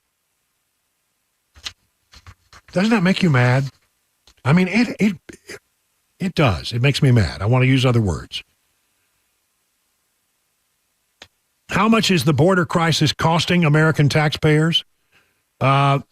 GOP committee members that said that under Biden, taxpayers have shelled out $150 billion on border expenses, which equates to almost $9,000 per migrant annually. 9,000, and how many millions are here? The Budget Committee represented findings from the Federation for American Immigration Reform, an organization that claims to reduce illegal immigration by as much as, that aims to reduce illegal immigration by as much as 70%. The group said it calculated these numbers factoring what it describes as the negative economic impact, including billions of dollars for education and medical spending for migrants. The study conducted in 21 by the New American Economy Organization, a bipartisan immigration research group, explored the spending power that undocumented migrants controlled. Mexican undocumented immigrants held more than $82.2 billion in spending power that often goes back into local economies as they spend on housing, consumer goods, and services. But during the hearing this week, both sides said much more must be done to address the ongoing crisis at the border. Chicago's mayor is attempting to hide illegal aliens before the Democrat National Committee shows up there a little later. The city of Chicago once had a mayor who could move mountains with just a whisper, Richard J. Daley. Fearsome presence at City Hall, able to get what he wanted through the sheer force of personality and, twisting of arms and elbows, breaking of legs, whatever it took. Those days are long gone. The political organization that Daley built is less than a shadow of its former self. So you now got the teachers union calling a lot of the shots. This goes on and on and on, talking about how they're going to try to do something about the situation with immigrants in the country, and in Chicago specifically. Mayor Brandon Johnson announced Monday he's pulling his proposal to move migrants from downtown to a new shelter on the South Side 11th Ward before the DNC convention in the face of stiff opposition from local aldermen and the building's owners, the latest setback in the administration's attempt to house asylum seekers. They didn't like it. They said, no, we're not going. We're here and we're proud and we're going to stay. I can understand why they would want to get them out of the way. You know, it's not a good optic for the Democrat Party to have all of these places in Chicago where there are illegal immigrants gathered. And then quickly this. Illegal migrants have sent a list of their demands to the mayor of Denver. They don't like, Denver's trying to impose limits on how long you can stay in a municipal intake shelters, and the immigrants are quite put out by this. You come to this country illegally. You're not a citizen. You get taxpayer benefits. You get free housing. They take care of you. They feed you. They get you medical care, whatever you need. I mean, things that Americans don't get, you get. And you have the temerity, the audacity to say, we have a list of demands. I have a demand. Go back to Mexico or wherever else you came from because, you know, you don't belong here. You're here illegally. 51 past the hour.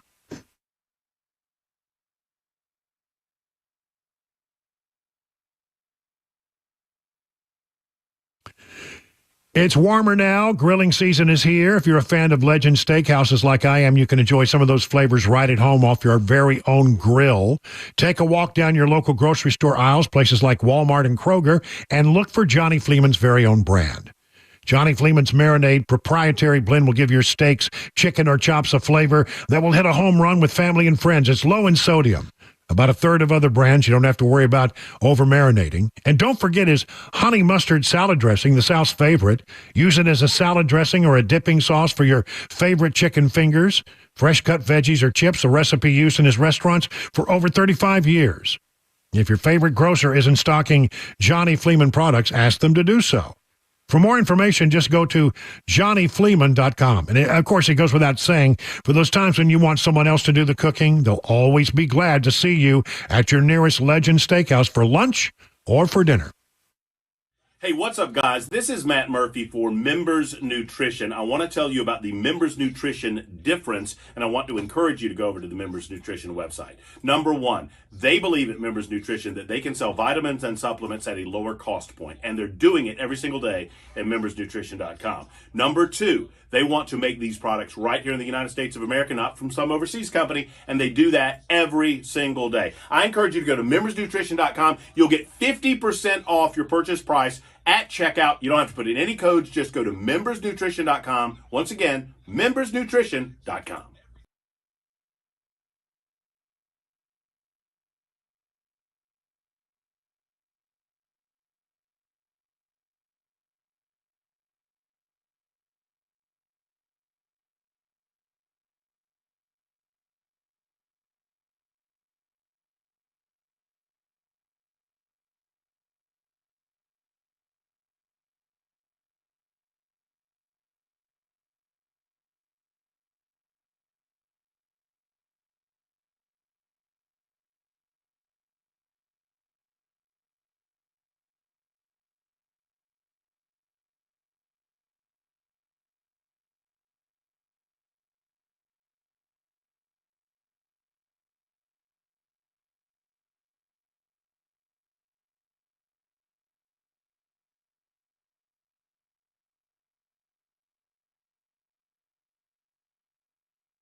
Still multiple weather notices out that we'll update you on, plus recovery efforts continuing in Murray County.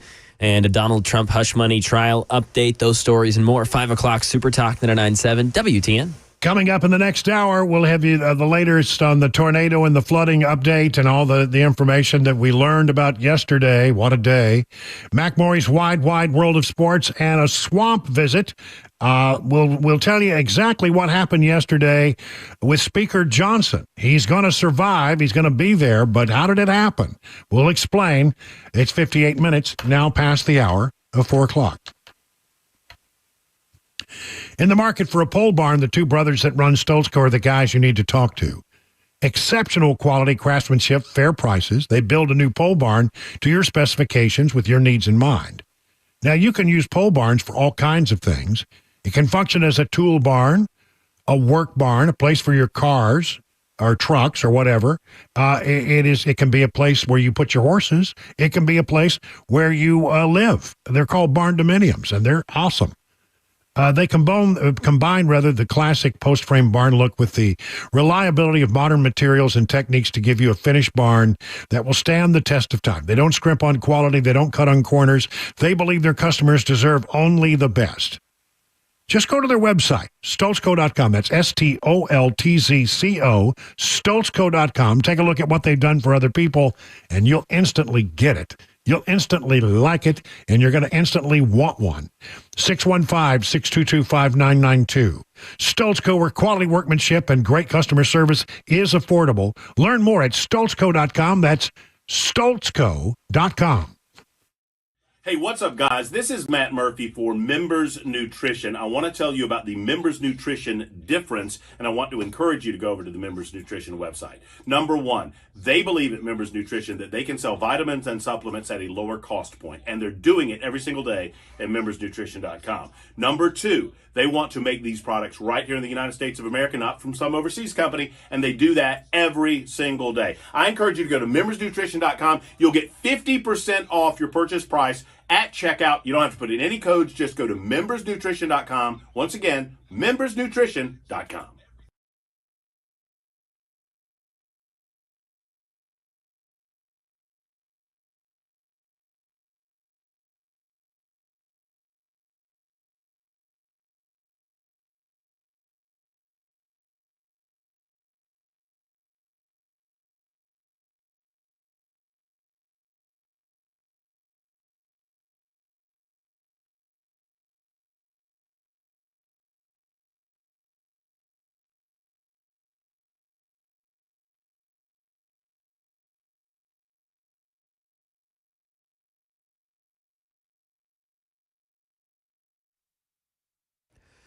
Five o'clock, I'm Mac Maury with your top stories. 81 degrees in Nashville and a sunny day. We do have a flood warning for the Red River, including Port Royal, until Saturday afternoon. Warren County, a flood advisory in effect until 2:15 a.m. early tomorrow morning. And we got an update from NWS today that does confirm that an EF3 tornado was what hit Columbia yesterday. And we also have a boil water notice in Woodbury due to possible contamination from flooding. That'll last until Saturday at 7 a.m. Traffic complete weather forecast coming up in 5 minutes. Sticking with storm recovery in the Mid-State, Channel 4's Courtney Allen is off of Bear Creek Road in Murray County and talks about some of the damage she's seeing there. You can see this stop sign has been knocked over, and then just up the hill here, past all of these blocked cars, is another home whose roof was blown off. You can see crews coming in and out of the area now. And another area that's been hard hit in Columbia that we were able to visit is John Sharp Road. We saw destroyed sheds and massive trees that had fallen there. One was within inches of crushing a home. Now, the family who lives there has 6 kids with another on the way. They told me that they had just left minutes prior to the tornado coming through. And most roads with significant damage have been closed in that area. Law enforcement wants families to be able to have their privacy to pick up those pieces while also allowing officials to go in and out and get power back on. Police checking the driver's license address of everyone coming in, making sure they're only letting residents in. And Murray County was obviously hit hard by those storms. One woman dead from a tornado hitting her home, ruining that foundation. She was found in the woods among 12 others and trapped in debris. And for now, Murray County asking volunteers to stay away from the affected areas to give first responders all the space they need. But if you can and want to donate money, you can go do so online at murraycounty-tennessee.org. Now, a Trump trial update. Judge Juan Merchant has denied a second request from former President Trump's lawyers to declare a mistrial in his New York hush money case over Stormy Daniels' testimony. Judge Merchant ruling that Trump has denied there was ever a sexual encounter with Daniels, which he says puts the jury in the position to decide who they believe. Former President Trump, who's entered a not guilty plea to the charges against him, reacted as he left the courthouse today. I'm innocent, and I'm being held in this court with a corrupt judge who's totally conflicted. Take a look at his conflict. It's a disgrace to the city of New York, to the state of New York, and to the country. He continued saying, I got to get back on the campaign trail. I'm not even supposed to be here. And that is the latest news. Traffic and weather on the way. I'm Mac Morey, WTN News. The Guaranteed Offer is the easiest way to sell your home. It's really simple. We bring you an all-cash offer. You close in as little as 21 days. No home inspections, no lockboxes, no open houses. Go to markspain.com to get a guaranteed offer and start packing.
Hey, good afternoon, everybody. Hour number 3 of the drive now kicking off at 5:07 on this 9th day of May. Let's get you home. We got a lot of stuff to catch up on.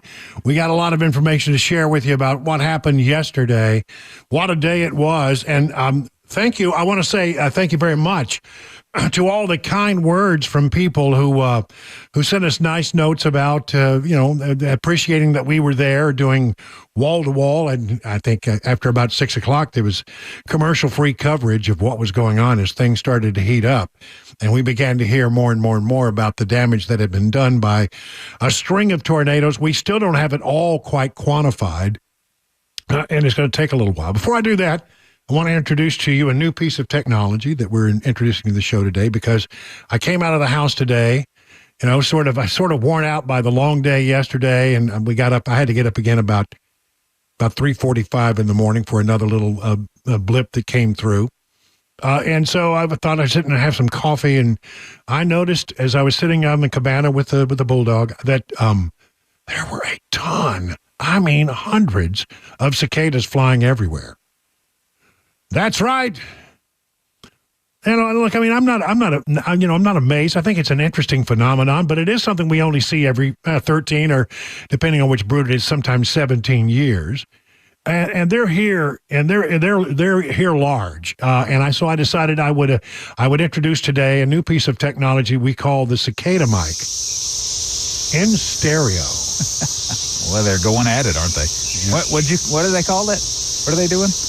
Stridulating. Stridulating, yeah. This is all part of the mating call, ladies and gentlemen. Because the male, he begins with the stridulation, which is basically saying to the female cicadas, "Hey, baby, come over here. Look how I stridulate. Can I stridulate with you?" That's right. And then the female cicadas, they come over and in response, they click their wings. Oh my. Yeah. And then, they have some special cicada time together. Oh my. And then, in a few days, the female cicada will cut a slit into a tree and plant a bunch of eggs. And then those eggs will hatch into little ant-like creatures that will crawl down the trunk of the tree and attach themselves to a root of the tree. And then we'll see them in about 13 or 17 years. Yeah. Takes a while. Yeah, the cicadas don't happen overnight. So I like the cicada microphone. Sometimes you hear a little bird. It's also a bird microphone. Sounds By like the way, someone's doing some mowing or something in the background. Yeah, well, there's always that going on. The other thing is that while I was putting the microphones outside, I was clipping them. I have twin stereo wireless mics. Yeah. Clipped to some tree branches. They're just hanging out there on a tree. Real technical. Yeah, I know, real technical stuff. And what I found out is I understand now what the problem I had with the robin is that there's a nest in the tree right below where I placed the mics. Yeah. That was banging into my window for so many days. And then I posted a picture of it. I said, "Here's my problem. This is why I had a robin problem." And somebody said, "Those aren't robin eggs." Well, the bird that I saw looked like a robin. But somebody said it may be that those look like the eggs. I don't know how they know this. They may be making it up. Of the brown-headed cowbird. Is that even a thing? Yeah, apparently it is. It's not. It didn't look that. I looked up a brown-headed cowbird. It doesn't look like anything like the bird. What I saw looked like a young robin.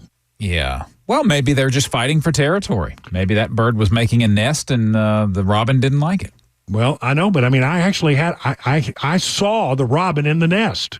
Now, by the time I got my camera, the robin had flown away, and I had just the nest. But the robin's been back. I don't know what it is. But anyway, it's going to be fun to watch the birds. Yeah. See what happens. That's right. Yesterday, a really rough day for our area as we were on the air for hours and hours and hours because it just wouldn't give up. At one point I looked at the map and you couldn't even make sense of it. There were so many, severe thunderstorm warnings and flood watches and tornado watches and tornado warnings. It looked like a patchwork quilt when you looked at the map and the radar. And so it was really hard to make sense of it. I hope we helped you out during all of this. We now have a bit more information. Chris, back me up on this. I said yesterday when I saw some video of the tornado that went through down there in Colombia, I said, that looks like an EF3. You did say that. It was an EF3. I think I also said that the base looked to me, just by guessing, to be about a half mile wide. It was a half mile wide. So I guess maybe I've got a career. Put you to work at the National Weather Service. I go to the National Weather Service and I can go out and investigate tornadoes. I think you need a meteorology, some kind of degree for that. I'm not sure. But it's nothing to laugh at, though, because we're talking about a lot of damage. 105 homes in Murray County alone. We're still doing all kinds of research to find out how many tornadoes there were, where they hit, how much damage there was. But in Murray County, they say 105 homes damaged. 40 of the 105 are probably destroyed beyond repair. We have 1 person dead, 5 injured. In Columbia, 12 people. What we kept hearing was they were trying to get people who were trapped out of structures. They recovered and rescued 12 people that were trapped in different structures that had serious damage to them. And in fact, some of those rescues took a number of hours. So it was a very, very serious situation. And so 105 damaged, 40 of them destroyed, 1 dead, 5 injured, and 12 rescued, and that was just in Columbia. In addition to, the fact that we had a tremendous amount of wind and damage and power outages and that kind of stuff, an ungodly amount of rain. I mean, we had 8 inches of rain in some areas. Up in the Gallatin area, it was right at 8 or more. I think they've actually raised that to like 11, over 11 inches now. I have heard that it was going to be bigger, and because it rained, that was last night. Yeah. So if 11 inches of rain in a very short period of time is a tremendous amount of water. And so as you know, we have flash flood watches that are still out in effect today. And the Cumberland River has yet to peak. I think it's supposed to crest sometime tomorrow by estimates. You got to have a good hydrologist to figure out all that stuff. And I guess they've got one somewhere. Let me just go through some of the stories here. This woman who died, sad deal. She was apparently in a house, and the house was blown off of its foundation. There were a couple of houses that were completely ripped off their foundations, and they said several people were found throughout a wooded area, both alive and deceased. Now, according to some of this, the National Weather Service says that it was about a half mile wide, but some people are saying it was 2 miles wide. I think that was probably not correct. There was a woman in her home when a tree fell on it, and it took a long time to get her out. It's unclear if she was one of the 5 people injured. There was also, by the way, downstate, or I guess to the east of us, there was a death in Claiborne County. Here's more on the woman. Found in a wooded area among survivors, at least 12 people pulled from the debris or wooded areas after the storm came through Murray County. Those rescues took a range of efforts from first responders, some taking hours. Secondary search and rescue crews will continue to look in affected areas today. Dogs are being brought in to help in the search. It would not, we pray for the best outcome here, not be surprising to find that there are other people that just you haven't found them yet, but they will. And in Murray County, there are a lot of people who are trying to volunteer. They are not quite ready for that yet, but apparently they will be allowed to come in and help at some point. And I think that's a good thing. This sad story out of Rutherford County. The director of Rutherford County Schools is a guy by the name of James Jimmy Sullivan. Provided new details Thursday about the injuries that his 10-year-old son sustained during the storm. The boy, who he identified as Asher, was playing with children in the water that accumulated in the street as neighbors gathered to begin the cleanup process when somehow he got caught in the storm drain and was swept under the neighborhood. Perhaps even apparently in the drainage ditch. He was apparently caught up in a branch that might have been in the drainage ditch. He eventually did come out of the drainage ditch, and CPR was administered for quite some time. His heartbeat was reestablished, but the damage is said to be substantial, that according to his father. He was taken to Ascension, then Vanderbilt University Medical Center. Lungs severely damaged, not showing much brain activity. They say pray for healing of his lungs and his brain. for some brain activity to occur. Said his father, Asher needs a miracle. Again, from the Tennessean, there were several areas without electricity and several trees down, mainly in the Eagleville and Christiana area where this took place. And they're asking for the thoughts and prayers of others. They believe in the power of prayer, as do I. And I know that there are many people who will say a prayer. Storm passed through Rutherford County. It caused damage to at least 3 houses in the Rockville community, said Pettis Reed, a Rutherford County commissioner member who represents Rockville. He said, I've never seen lightning pop in midair like it was out there. It was a tough storm. It wouldn't quit hailing. Wow. That's something else. 3,000 people at one point today were still without power. I'm sure that's getting better by the hour, but some of it's going to take a while because looking at the pictures, what you have here is not just, the little local power poles, but we're talking about the big metal towers. The big heavy transmission lines were also damaged, and that will take some time in some areas to repair. And the governor did a tour today.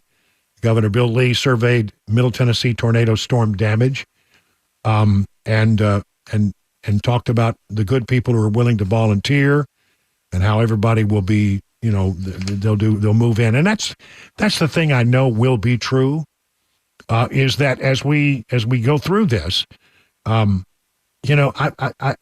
covered a lot of these kinds of stories over the years, and there's a thing that happens. The first thing is you're just grateful if you survived it. And you look around, you say, well, I lost my house and all that, but maybe I lost my car, my truck, whatever. I lost things, but I'm okay and my family's okay, and that's the thing I care about most. And I know that everybody goes through that, and it can be a life-changing thing. But the things that you end up missing the most are not possessions. They're your memories and your pictures. I remember going to cover my first big natural disaster that I ever covered was a huge tornado in Wichita Falls, Texas, when I was just a young TV reporter. Got sent up there to cover it, and we did a bunch of coverage, decided we'd go back 6 months later and see how they were faring at the end of the year. And what we found is that people were missing, really sad about things that you wouldn't expect, like Christmas decorations. I mean, most people put their Christmas decorations in boxes and put them up in the attic and that part of the world, and they were gone. Things that, had sentimental value, pictures, albums, those kinds of things that are so hard to replace, memories. Those are the things that you will over time really come to miss. And again, yes, you can replace the things. That's why you have insurance. People, what can you, if you want to do something, and you may not be able to dedicate a lot of time, but you want to help out, Red Cross says a monetary donation would help. They often say this because what they like to do is they like to give money to the people who are in their time of need. It helps them to go out and get the things that are really most important, and not just be given stuff that, secondhand clothing or that kind of thing. They give them stuff so they can go out and get what they really need at the moment. And I know there will be a lot of people who show up to help. I know that when I went through my tornado in Mount Juliet a few years back, that was one of the things that touched me most, was I needed help because it was just me in the back of my pickup truck, and my house was unlivable, and I needed, most importantly, and the thing I wanted to do more than anything was get my guitars put in cases and taken out of there so they didn't go to ruin. I didn't lose any guitars, but I didn't need them exposed to the weather and potential rain because I didn't have a roof over part of the house. So I just walked outside and I turned to a police officer. I see a lot of volunteers there. Is there any way I can tap into that? And he said, how many people do you need? I said, I need several people to help me move stuff out of my studio down to the truck right away. This is sort of, I need some help just carrying stuff. And he whistled, and about 5 people came over, helped me get that stuff out. And that's the kind of help that you can never, you'll never be able to repay people for that. Well, maybe you can. Maybe you can volunteer. So, if you want to volunteer, I'm sure there'll be opportunities for that, and I'm sure it will be greatly appreciated. And I know I deeply appreciated it that particular day. So, I hope that you get the help you need. I think there will be people that volunteer. If you can't volunteer, perhaps a donation to the Salvation Army or the Red Cross. I find them the folks that always show up at the time that they're needed. 22 past the hour.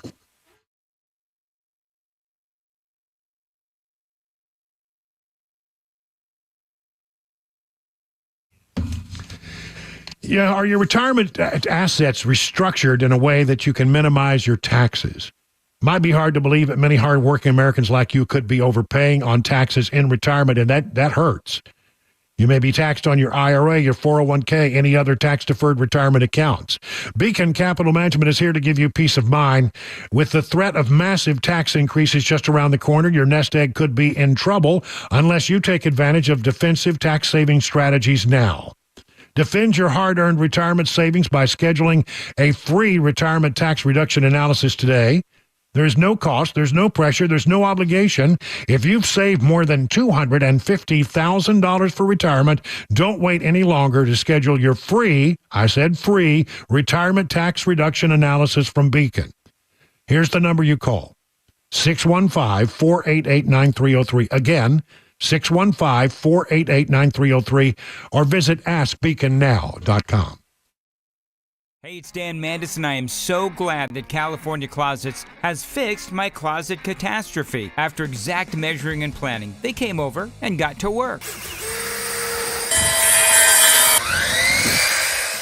Yeah, once it was all plotted out on their 3D CAD system, the pieces are measured, cut, and precisely installed into my space. It was clean, fast, and professional, and above all, my new closets look and function great. Now, this was my dormer, and now this is my new dormer thanks to California Closets. Look at all of this added space for shirts and shoes, you name it, and it is cut so precisely, simply amazing. And my old closet that has now been reborn as the ultimate in style and functionability, making the best use of the space that I had. They can work on just about anything: bedrooms, garages, home offices, closets, pantries, and so much more. Find them online, CaliforniaClosets.com, and see what they can do for you. You can schedule a free design consultation. Mention my name, CaliforniaClosets.com.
Keeping up with weather notices around Middle Tennessee, as well as recovery efforts in Murray County, Murfreesboro, and, of course, a tanker truck. Some traffic issues and overturned on Nashville Highway this morning. We'll tell you about that. 5:30 Super Talk 99.7 WTN. All right, you know what time it is.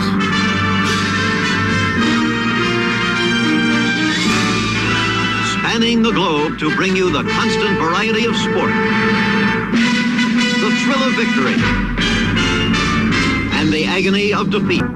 It's time for Mac Morey's wide, wacky, weird world of sports. And, of course, here is the host of the program. You know him, you love him, you can't live without him. The one, the only, the incomparable Mac Morey. Hello, we're back. That's right. We didn't have time for this yesterday. No. We had our More hands important full. things. More important bigger things. fish to fry. Yes. Yes. So, we got some time to catch up on what was important yesterday and what may be important today. Well, yesterday I probably would have talked about Game 2 Pacers-Knicks that happened last night. Knicks took Game 2. They are now up 2-0 in the series against the Indiana Pacers. And I know you guys aren't NBA fans. I know a lot of our listeners aren't. But I'm telling you, NBA has never looked more 90s and 80s-esque in my lifetime than it does this playoffs. The rule change that happened mid-season, the physicality, the intensity has gone up dramatically. This does not look like the same brand of basketball that you may have seen 5, 6, 7 years ago.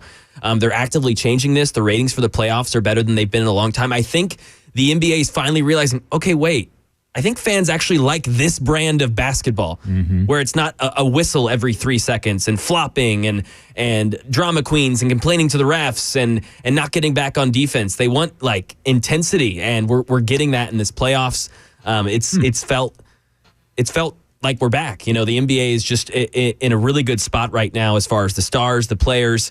You've got the reigning champion Denver Nuggets down 2-0. They lost the first 2 games of the series at their house in Denver. That's nearly unheard of. Yeah, down 2-0 to the Minnesota Timberwolves. And I've talked about their star, Anthony Edwards, and how he kind of emulates maybe the greatest of all time in some cases. That mid-range jumper, that turnaround, and how he just kind of flies and soars in air. He's only 22 years old. He scored 40 points in 3 straight playoff games. Wow. Before Game 2. That's impressive, I'll have to say. Yeah. He was the first person to ever do that since Kobe Bryant, under 22, to score 22 or younger, to score 40 points in 3 straight playoff games. So, and then you've got obviously I mentioned the Knicks up 2-0. Boston Celtics playing Game 2 tonight against the Cavaliers.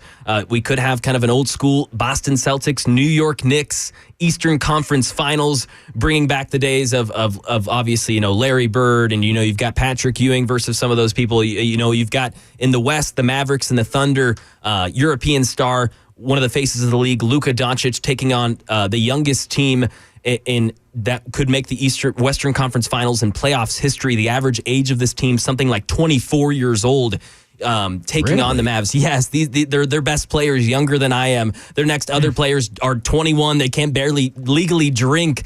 And they're just having fun. They're laughing every time they have a post-game interview. It's their star, usually Shai Gilgeous-Alexander, with 4 or 5 guys behind him just laughing. It's like they're still in college, They're just having fun. They're just having fun, and everyone's like, oh, no, you can't have a young team go this far. Well, they're up 1-0 in the series. They'll play Game 2 tonight. So a lot of fun storylines to keep up in the NBA playoffs if you ever catch it.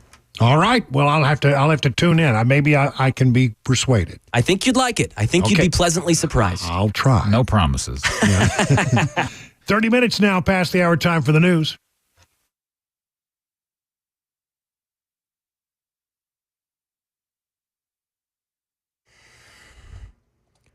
.5:30, I'm Mac Morey with your top stories. 81 degrees in Nashville. Sun still flying high.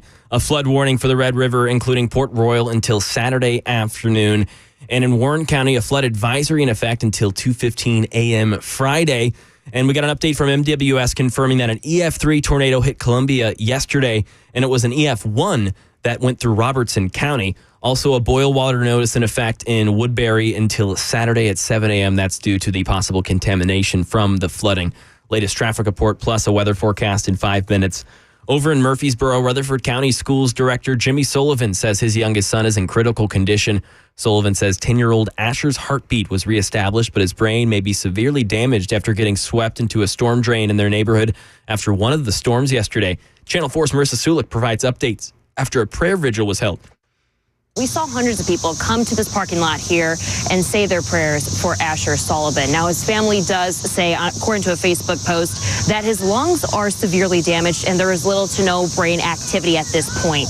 People came here this afternoon to not only pray, but write them down and send them to the Sullivan family. There were parents, students, and families here as school was canceled today due to the storm damage that we have been covering.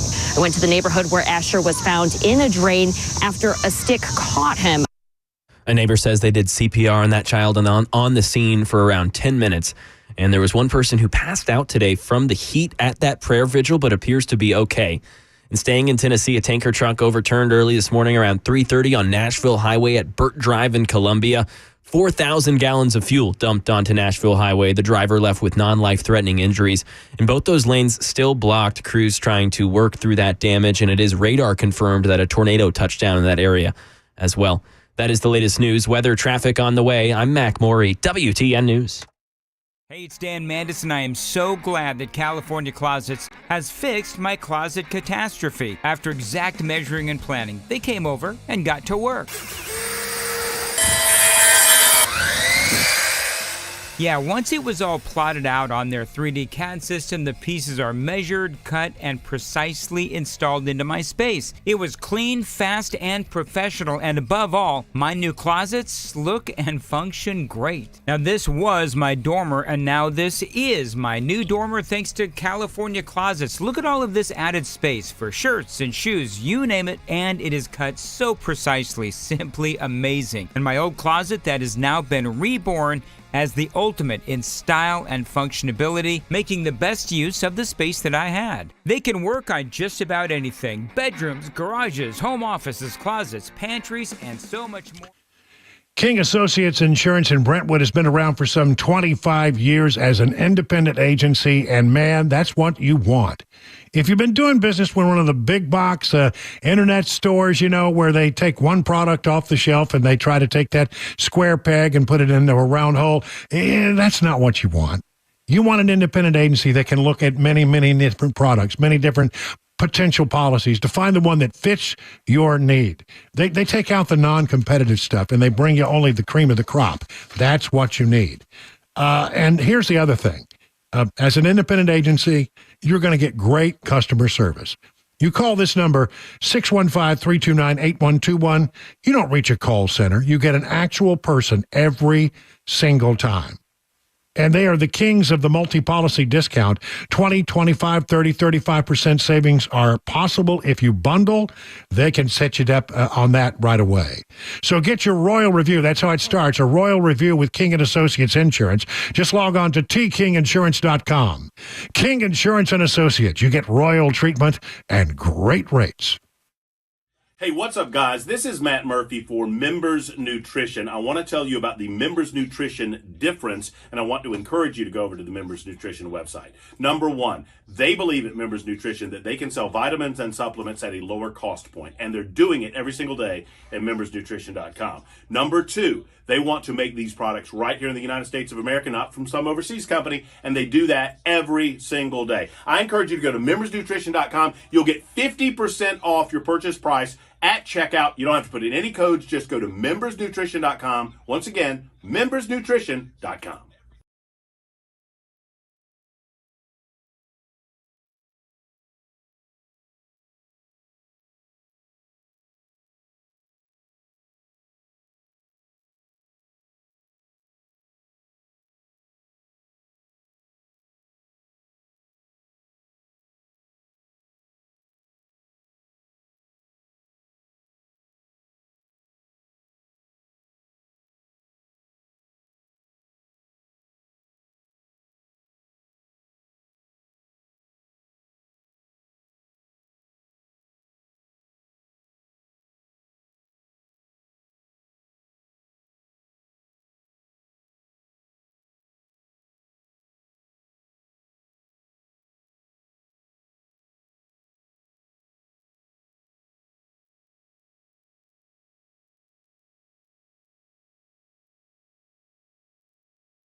Well, the bird mystery gets deeper and deeper. Uh-oh. Well, I just got a glimpse of the bird earlier today, just a quick glimpse as it flew away, and I assumed it was the robin that had been attacking my window for several days.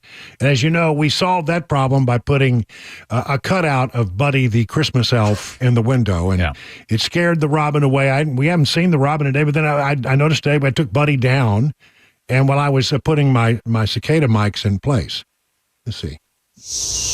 Oh, there they are. Yep. And I put them in place, and I happened to say, oh, there's a nest there, and they're eggs. And I assumed it was the robin's nest, and those were the robin's eggs. And then I got to thinking, and some people pointed out very quickly, those aren't robin eggs. Robin eggs are blue. Of course they are. Yeah. Everybody knows that. I don't know what I was thinking.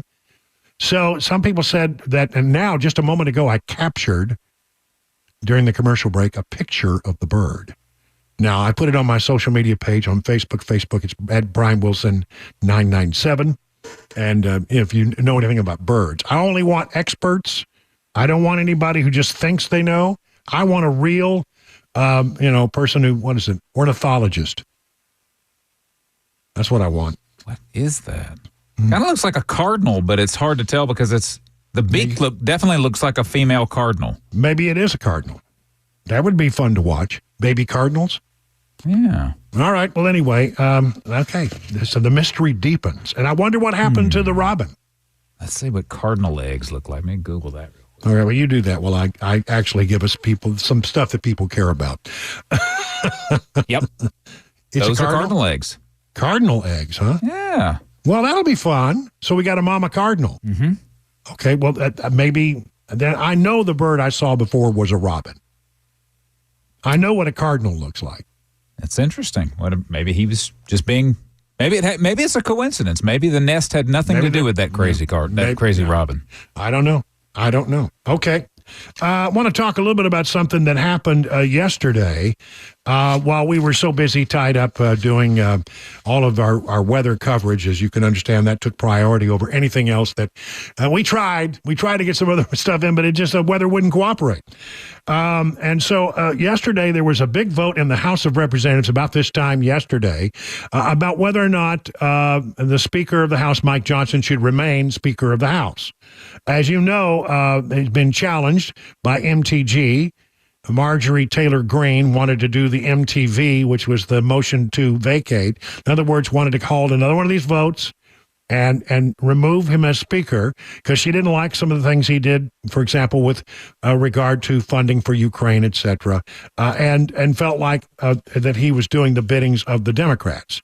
Now, I want to point out that that you had the former president of the United States, Donald Trump, has put his arm around Mike Johnson and said, I like this guy. I can work with this guy. And you guys need to understand that when you are Speaker of the House and you have a 1-vote margin or 2-vote margin, that you're not going to be able to get everything you want, especially when the Senate is controlled by Democrats and the White House is controlled by Democrats. These negotiations are never going to be everything you want them to be. And, there were a number of people who said, no, he didn't. He should have held out. We had him over a barrel, and we should have held out. One way or the other, I don't know where you come down on it, but Marjorie Taylor Greene finally pulled the trigger and said, we're going to have a vote, and I want the motion to vacate. But it never got to the floor for an actual vote because they tabled it, so that really became the vote that mattered. If you table the matter, it dies, and that's what happened. Now, what's interesting about this is there were 359 votes for Speaker Johnson. Well, hold on. We only have a 1-vote margin. There are only 435 people in the House if everybody's, there. So what happened? Well, you had 196 Republicans and 163 Democrats who voted for Mike Johnson to remain as Speaker.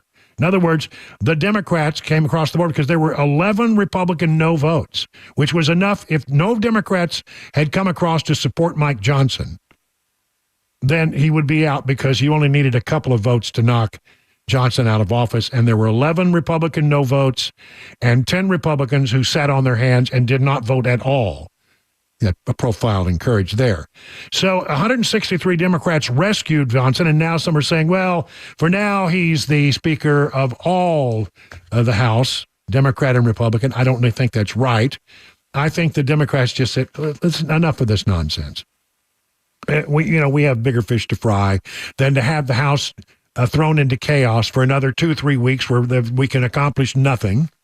And so there we go. So again, they did so. They supported him, and now it's very clear the way things look right now that this whole nonsense about having any one member who could call for a motion to vacate, and if a handful of people get their nose out of joint, then you're going to have to go through a big rigmarole. You remember how many times it took us to get Johnson? I actually like Johnson. I think he's a great spokesman for the party. I think his instincts are good. I think that, that there are people who believe that things can be accomplished that can really not be accomplished when you have such a thin margin in the House of Representatives. The way you can, solve that is to win more races. So now what's up now that he's going to be Speaker, I guess, through the end of this term, at least. And then Democrats and Republicans have to decide whether they want to keep him or not. What's happening? Well, the GOP is now pushing forward a motion that would try to keep non-citizens out of the census. Now, we've recently learned, and I guess sort of a light bulb went off after a while, that the whole idea behind having all of these illegal immigrants come into the country is that they're shipping them to places where, well, like California, where they're losing people. People are leaving California by droves. People are leaving New York City by droves. The major blue cities that are failing in this country, the Democrat-controlled cities, major cities of our country are failing, and many people have said, that's it, I'm out. I'm done. I'm gone. See you later. And they're moving to red states where they get, like Florida, Texas, Tennessee, where they don't have, income taxes, state income taxes. And so, a lot of people are making that choice. And so by sending these illegal migrants there, if they get counted in the census, then you don't lose population. But should they really be counted in the census in that they are not American citizens? And so the GOP is going to try to do it. Here's the story from hotair.com. The writer is a guy named Jazz Shaw. I wish I had a name like Jazz. That's cool.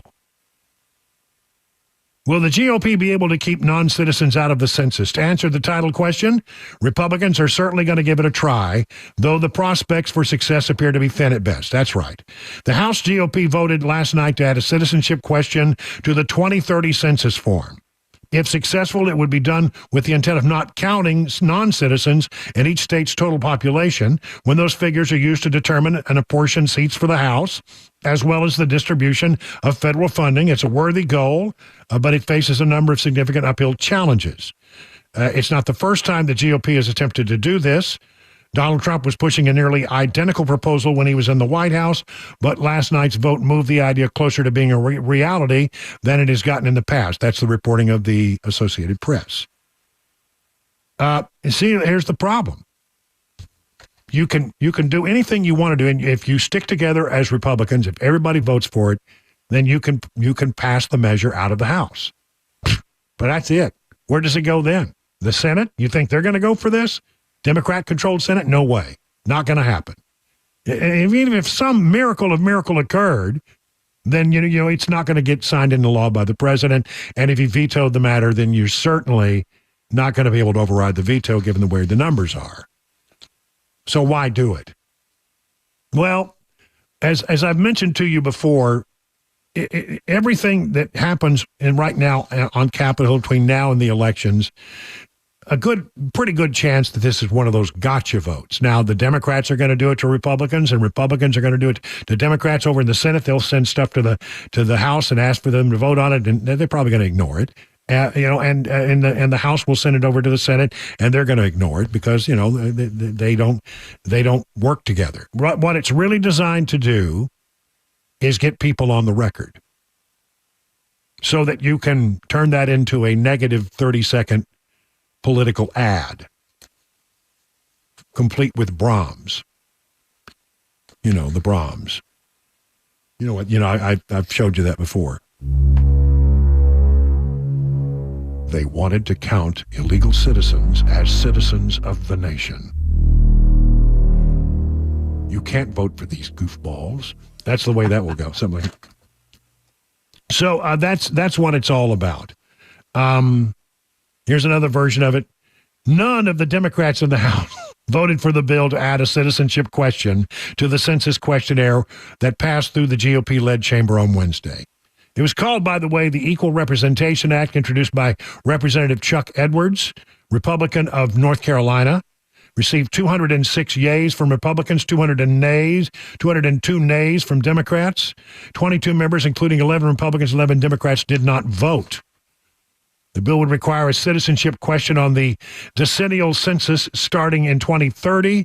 It also demands the findings be reported and modify apportionment of House representatives and electoral votes to exclude non-citizens. They really should not be counted. I mean, honestly, that's not right. To decide how many Congress people you're going to have in a state, to decide, electoral college apportionment, that's a big one. Maybe the whole design of this thing was eventually to have the electoral college numbers change in a dramatic way.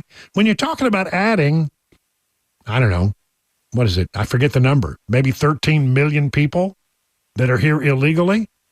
If you give them a pathway to citizenship and a pathway to vote, you are going to dramatically change the demographics of this country forever.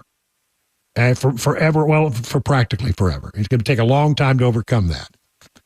So, again, there you have it. And I don't think it's going to go anywhere, but it is an interesting test vote there in the swamp. In the meantime, in the swamp, at least one half of the swamp, the Capitol Hill, the House side of the Capitol Hill swamp, is now going to be controlled by Mike Johnson, who survived that motion to vacate with the help of a great number of Democrats. 50 minutes now past the hour.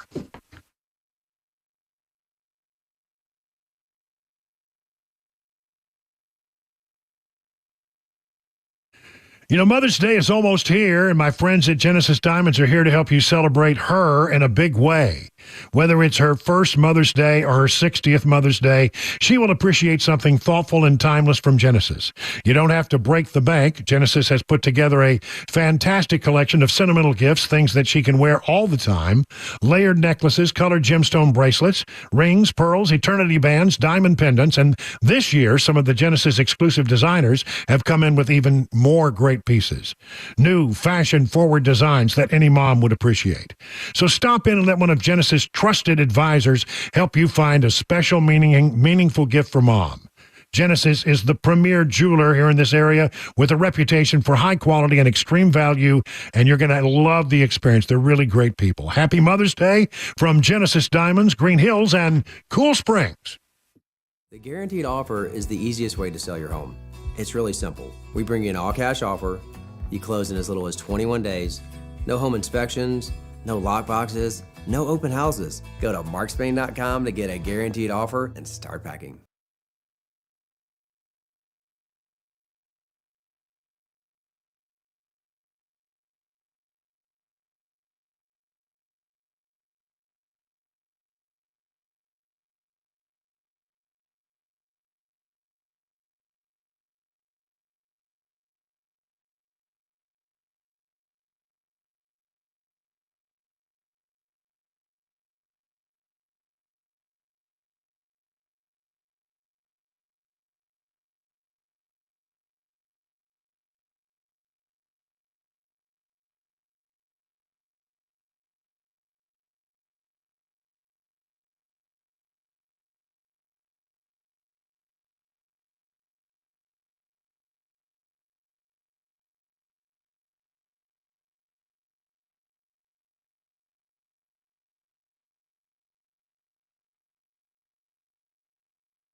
Tracking flood recovery efforts all around Middle Tennessee. We'll let you know what the latest is. 6 o'clock, Super Talk 99.7 WTN.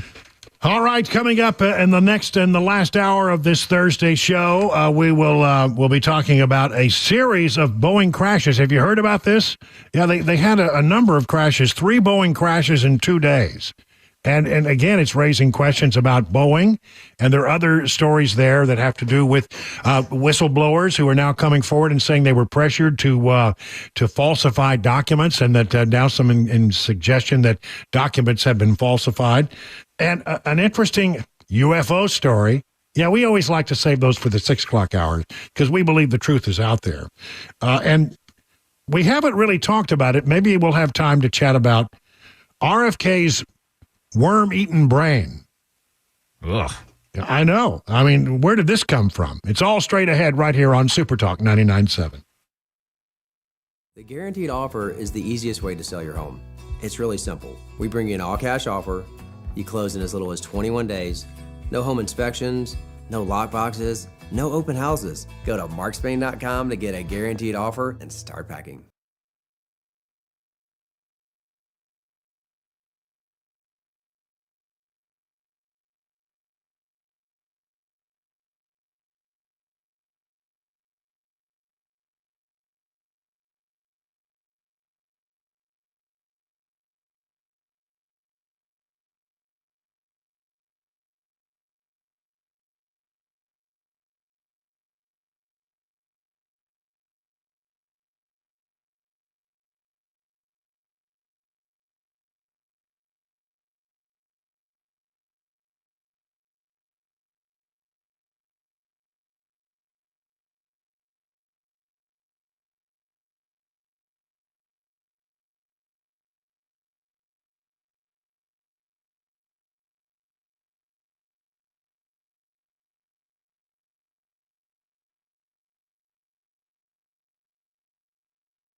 Six o'clock, I'm Mac Morey with your top story. 79 degrees in Nashville. That sun out and about.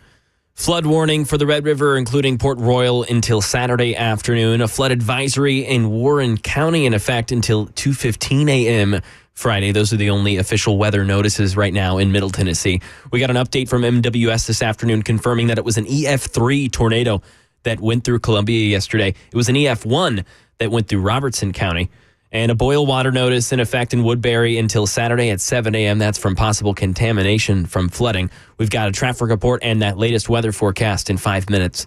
Sticking in Middle Tennessee with weather recovery in Murray County, one woman dead from a tornado hitting her home, ruining the foundation. She was found in a wooded area among 12 others that were entrapped in debris.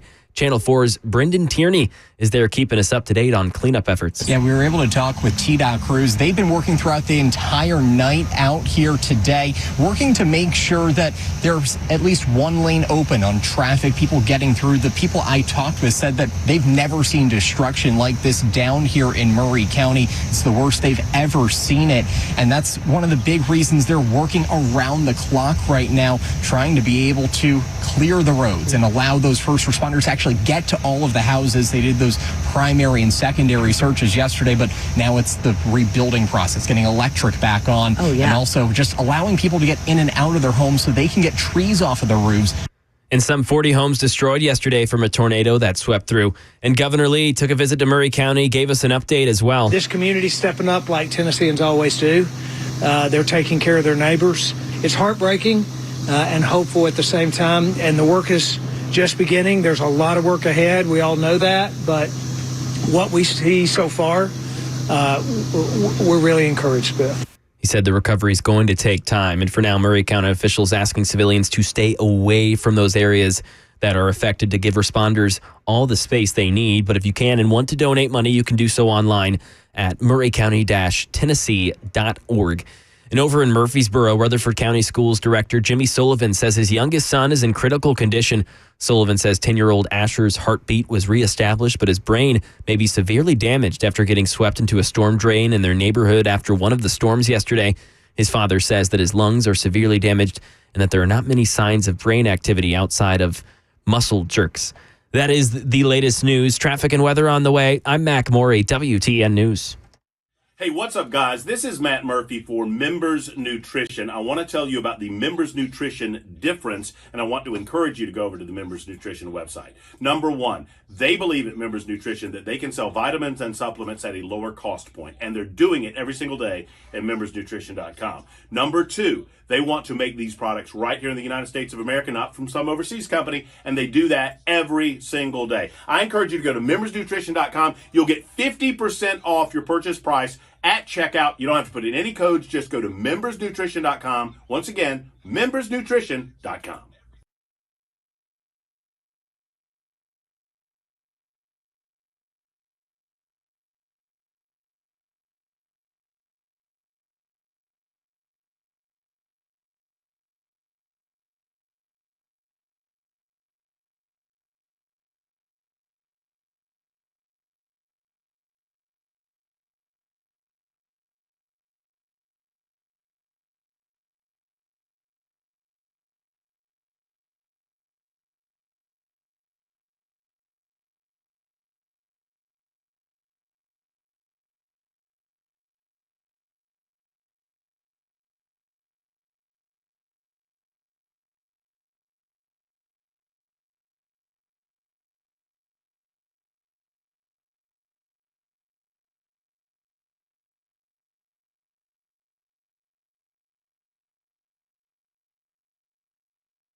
It is 6 minutes now past the hour of 6 o'clock, fourth hour of our May 9th, Thursday, May 9th show. Boy, I tell you, is it just me, Chris? I mean, it feels like this show has been so easy compared to all the heavy lifting we were doing yesterday. Yeah, that's true. I mean, it was chaos here, as it was around the area as all this bad weather was coming through. It's hard to keep up. I mean, there's so many things going on. I said at one point I looked at the radar and it just looked like I couldn't make sense of it. There were just too many boxes. Yep. I mean, there were boxes for floods. There were for severe storms, for tornado watches and tornado warnings and severe thunderstorm warnings. And I mean, it just goes on and on and on. I'm just looking at a map right now. They're showing it on the local news for the last 24 hours. All of the warnings that had come up at any given time through the mid-state, and it's just total nonsense. It's just box after box after box piled on top of one another. Can you imagine? I mean, we're trying to report it. Can you imagine the National Weather Service trying to keep up with all of that? And we owe a debt of gratitude to the people at the National Weather Service. I mean, they're the unsung heroes here. I mean, everybody, we have our local weather people that we see on TV, but basically the information that they get comes, from the National Weather Service, and they rely heavily for these watches and warnings and all that kind of stuff. I think we have some great weather people in this market. I mean, we really do have some great weather people, some of the best that I've seen. And I watched all of them at one time or another. I think I watched 2 and 4 and 5 and 17 at various times. While we were trying to keep up with everything, it was important to see what they were reporting because they've got the access to the radar that we don't have.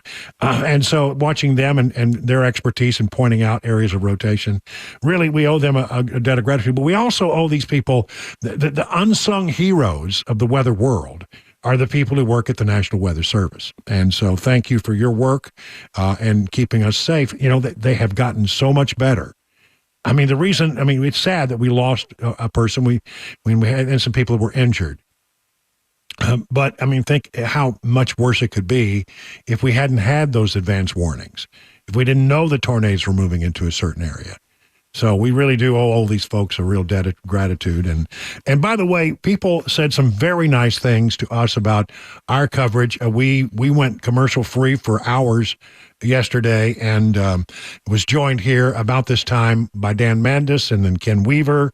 And then we had help from Chris Hand and Matt Murphy, who wasn't even on duty. He's driving back into the area. He jumped into the game there for a while. It was all hands on deck. So and we appreciate the nice words. People were very complimentary. And I just want you to know we'll be there for you.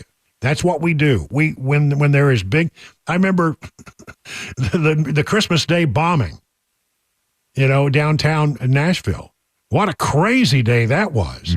And, I got up Christmas morning and I realized, oh my gosh, this is a huge story. And Dan Mandis and I, we got on early in the morning, and I think we didn't really get to open our packages until well after 1 or 2 o'clock in the afternoon because we were covering all of that. And, that's what we do when there's breaking news. You count on us to crash the boards because we think it's important that you stay in the loop. All right, some Tennessee news and some local news as well. Tennessee governor has signed a bill preventing judges from using ability to pay bail system. This is from the Tennessee Star. Tennessee Governor Bill Lee signed a bill this week that bans judges in the state from using ability to pay bail systems. Bail systems are bail calculators that determine a defendant's bail based on the amount of money immediately available to them. The system was recently implemented in Memphis. And the bill, sponsored by State Senator Brent Taylor and State Representative John Gillespie, they say that restorative justice schemers were using ability to pay when setting bail to lower bail for violent and routine offenders. In essence, bail was by how much money the defendant had in their pocket. That's not the way you decide these things. Lee also recently signed another bill sponsored by Taylor focused on combating crime, specifically through transforming the bail system. But what have I been saying? I think we got to work on this, and I'm glad to see this happen. Both bills signed by the governor, he said, will have a major impact on our community's safety, remove violent and routine offenders off our streets. Remember the other day, we were talking about this guy had 105 different charges against him over time, and was basically done, instead of doing 6 years in jail, he did a little over 2 years, and he's back out, and then he committed another heinous crime. We need to, if you're a violent criminal, that ought to be the determining factor of how high your bail is set, not how much money you have in your pocket. I'm glad that we're making some changes in this regard. Here's an example of what happens if you don't take care of business and you don't keep people behind bars. A Memphis man was out on bond for his alleged involvement in a shooting earlier this year, behind bars once again after being accused of hunting down and shooting a witness who testified at trial for the earlier shooting case.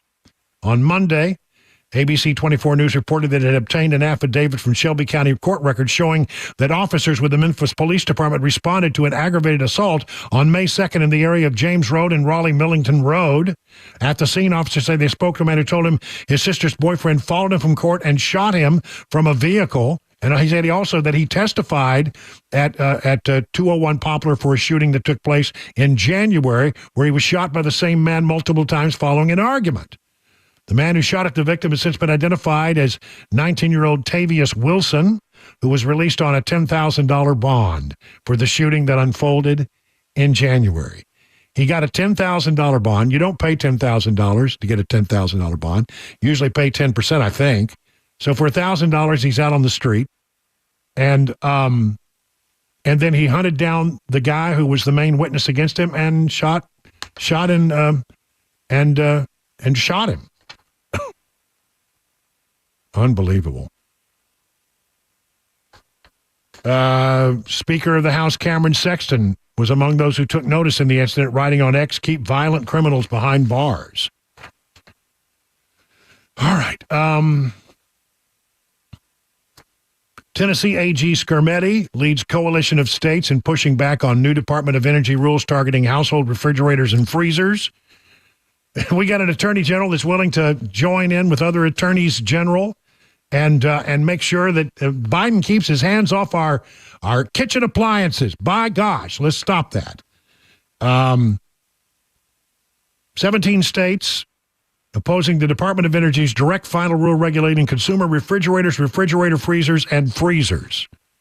And they're going to do to the freezer what they've done to everything. I mean, the low-flow toilet, the dishwasher that doesn't have enough power to wash the dishes, doesn't use enough water.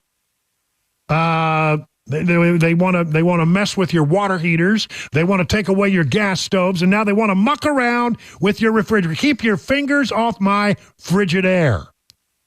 Don't need your help. Thank you. Thank you, Attorney General Skermetti, for taking that on. I meant to get to this earlier. It's been because of things happening. We haven't been able to get into the mix. But this is something. This is just another one of these little items that tells you just how rough it's getting in Nashville. More than 50 car break-ins reported over last weekend in multiple Nashville neighborhoods, police records show. From Channel 4.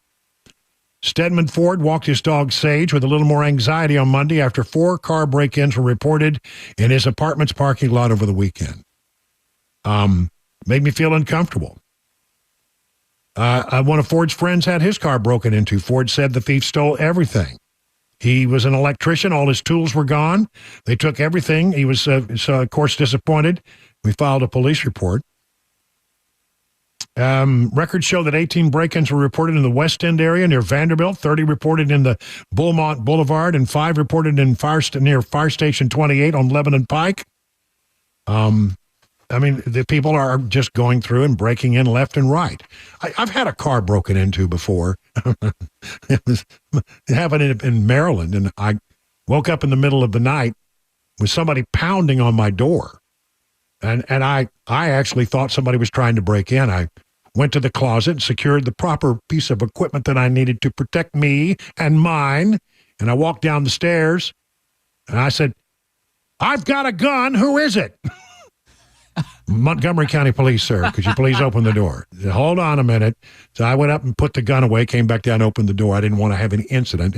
I legally had the gun. And And he said, your car's been broken into. Well, why not ring the doorbell? I mean, come on, pounding on the door, do something. Don't just pound on the door. But anyway, it is maddening. You feel so violated when it happens. I remember I had it happen to me back when I was in college. I remember thinking, I wish I'd have just left my car unlocked. Yeah. Because they stole the stereo out of the car, but then I had to pay to have the window replaced. Right. Absolutely. Yeah. There is, I think we're probably going to have some kind of legal action against Fast Freddie O'Connell's $3.1 billion transit plan. He's going to put a referendum on the ballot. He's still got a lot of work to do. Really, a lot of this is sort of, it seems to me, aspirational. It's like on a PowerPoint, but is it really a solid plan? I don't know. I can't make the judgment. But I know that there are things that are sort of hidden in there that I don't like the sound of. I don't like the sound of the fact that they're going to, okay, well, if you want to do more sidewalks, okay. I don't know why we need more sidewalks, but okay. If we don't have them by now, why do we need them?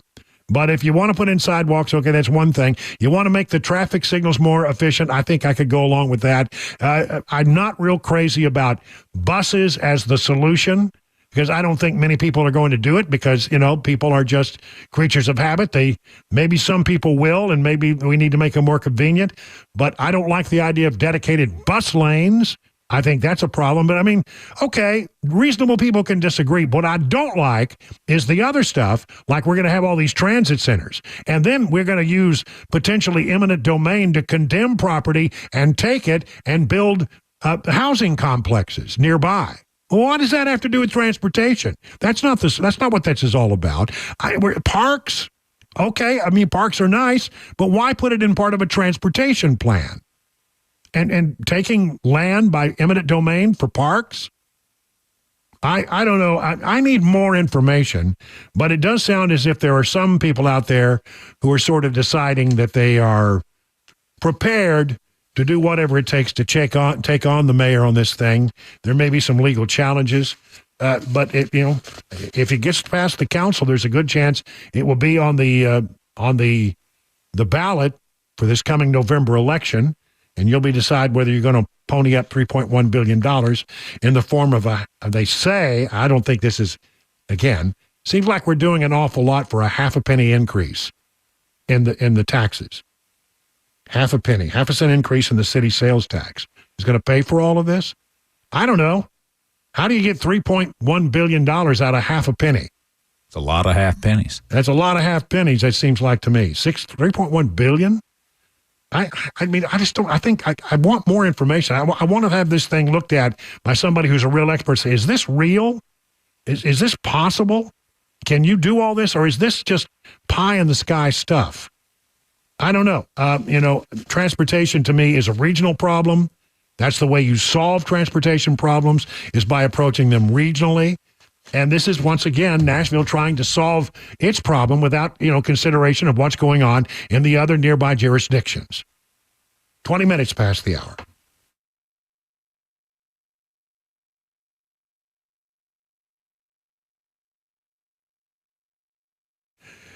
I love the folks over at DT McCall. They've been a sponsor of my program since I came to Nashville some six and a half years ago.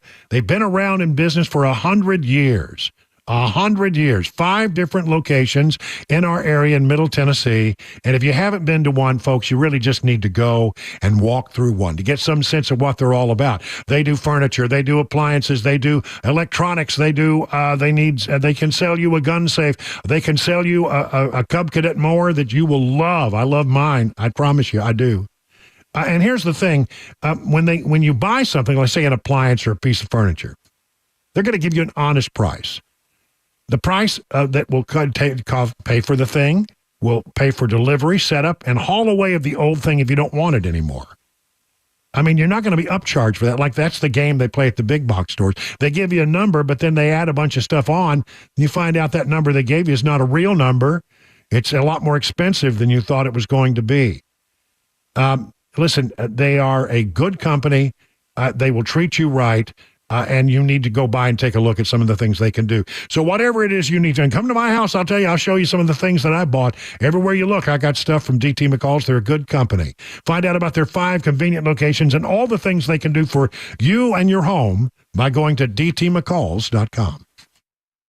Hey, what's up, guys? This is Matt Murphy for Members Nutrition. I want to tell you about the Members Nutrition difference, and I want to encourage you to go over to the Members Nutrition website. Number one, they believe at Members Nutrition that they can sell vitamins and supplements at a lower cost point, and they're doing it every single day at membersnutrition.com. Number two, they want to make these products right here in the United States of America, not from some overseas company, and they do that every single day. I encourage you to go to membersnutrition.com. You'll get 50% off your purchase price at checkout. You don't have to put in any codes. Just go to membersnutrition.com. Once again, membersnutrition.com.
"25 minutes now past the hour." Boeing has had some other issues. Now, I don't know that these are all Boeing problems, but let me just run through some of this stuff. A Boeing plane tire burst during landing in Turkey today. The third passenger aircraft built by the manufacturing giant to suffer a technical problem or crash in just 2 days. 190 people evacuated from the aircraft after the Boeing 737-800, belonging to Turkey-based Corendon Airlines, stopped on the runway after landing at the airport near the Mediterranean coastal town of Alanya. Pictures of the scene show the stationary aircraft on the tarmac, flanked by emergency vehicles, its front wheels and landing gear crumpled underneath. Corendon Airlines denied Turkish reports the aircraft had landed on its nose. While none of the 184 passengers and 6 crew members on the flight were from Cologne to Turkey were injured, the dramatic landing was just the latest in a string of hair-raising incidents involving Boeing airplanes over the last 2 days. This according to the Daily Mail. I knew it was British because they spelled tire with a Y. Yeah, what's up with that? Yeah, what can, everybody knows there's an I there, not a Y. On Wednesday, a Boeing 767 cargo plane operated by FedEx out of Memphis made an emergency landing at Istanbul Airport and the front landing gear failed. Dramatic video shows the note of the plane skidding across the runway as it came to a halt. That's got to be a weird feeling, because you come down on the back wheels and then you lower the nose and then it just keeps going. It doesn't stop where it's supposed to stop, and you end up skidding. Man, that must be a scary feeling for a pilot. Then just this morning, shocking footage emerged showing the moment terrified passengers fled a Boeing 737-300 carrying 78 passengers, skidded off the runway, caught fire in the takeoff in Senegal. No suggestion, of course, that Boeing are to blame for the crashes. The cause of the Senegal crash is not yet known. We often find that in crashes, it's operator error or maintenance error. But one way or the other, we don't know that it's Boeing's problem. But, it just adds to this sort of litany of stories about Boeing and the problems that they're having. Boeing has been accused of letting safety lapse as it obsesses over woke diversity targets in staffing, as well as overpaying executives who work from home. And passengers are said to now be deliberately changing flights to avoid the Boeing fleet or traveling with anti-anxiety medication. If it's Boeing, I ain't going, is the saying. I don't have any qualms at all of getting on a Boeing aircraft. I think they got some issues that need to be worked out, but I think what I want to know is, do I trust the airline to do great maintenance on aircrafts? Now, I think there are some problems, and no doubt. And here are some of them. Federal Aviation Administration said Monday it opened a new investigation into potential manufacturing quality lapse on Boeing 787 Dreamliners after Boeing admitted that inspection records on work at the wing-to-body joint, seemed like an important part of the plane, were falsified at the jet's final assembly site in South Carolina. Boeing informed the FAA in April that some of 787, the company, may not have completed required inspections to confirm adequate bonding and electrical grounding at the place where the wings join the fuselage. FAA is investigating whether Boeing completed the inspections and whether company employees may have failed and falsified aircraft records. Boeing said its engineers have established the lapse does not create an immediate safety of flight issue. This from AmericanMilitaryNews.com. Company policies, they may have been violating company policy, not performing required tests, but recording the work as having been completed, falsifying documents, actually. And then there's this. A Boeing whistleblower says he was pressured to hide defects. From thehill.com, a former quality inspector at Boeing's largest part supplier said Wednesday he was pressured to hide defects found in airline parts, adding to scrutiny over the company's quality control for its 737 aircraft. Santiago Paredes worked for over a decade as an inspector at Spirit Aerosystems, Boeing's largest parts manufacturer. See, Boeing doesn't make all its parts anymore. It sort of subcontracts a lot of this out. He told CBS News and the BBC that he wasn't surprised when missing door bolts led to the problem on that one where the Alaska Airlines flight where the door flew off. Why did that happen? Because Spirit let go of a defect that they overlooked because of the pressure they put on inspectors. There's a criminal investigation underway in regards to this, and Boeing's got some real problems. No doubt about it. 30 minutes now past the hour of 6 o'clock.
Grace Point Healthcare is the standard for affordable, comprehensive, and convenient medicine. We're going to talk about all those things, affordable, comprehensive, and convenient. How? Well, as a direct pay provider, your healthcare is delivered without the red tape of an insurer's guidelines. Smart Care plans make it affordable. Starting at $69 a month, you get free office visits and basic labs for the entire year. You could save a ton of money. Grace Point identifies and treats the root causes of conditions, not just the symptoms, using comprehensive and a functional approach. And by usually seeing you the same or the next day, you're treated at your convenience. That's important. When's the last time you tried to get a quick appointment to see a doc? It's not easy sometimes. Grace Point Healthcare is affordable, comprehensive, and convenient medicine delivered the old-fashioned way. They are located on Main Street in Franklin. Good people. 615-599-6868. That's 599-6868 to set up an appointment. The guaranteed offer is the easiest way to sell your home. It's really simple. We bring you an all-cash offer. You close in as little as 21 days. No home inspections, no lock boxes, no open houses. Go to markspain.com to get a guaranteed offer and start packing.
It's 38 minutes past the hour of 6 o'clock on Super Talk 99.7. Brian Wilson in the fourth and final hour. 22 minutes from now, we'll go to the news, and after the news, he's here. Mark Levin will be in. He'll be coming in to carry on through the evening.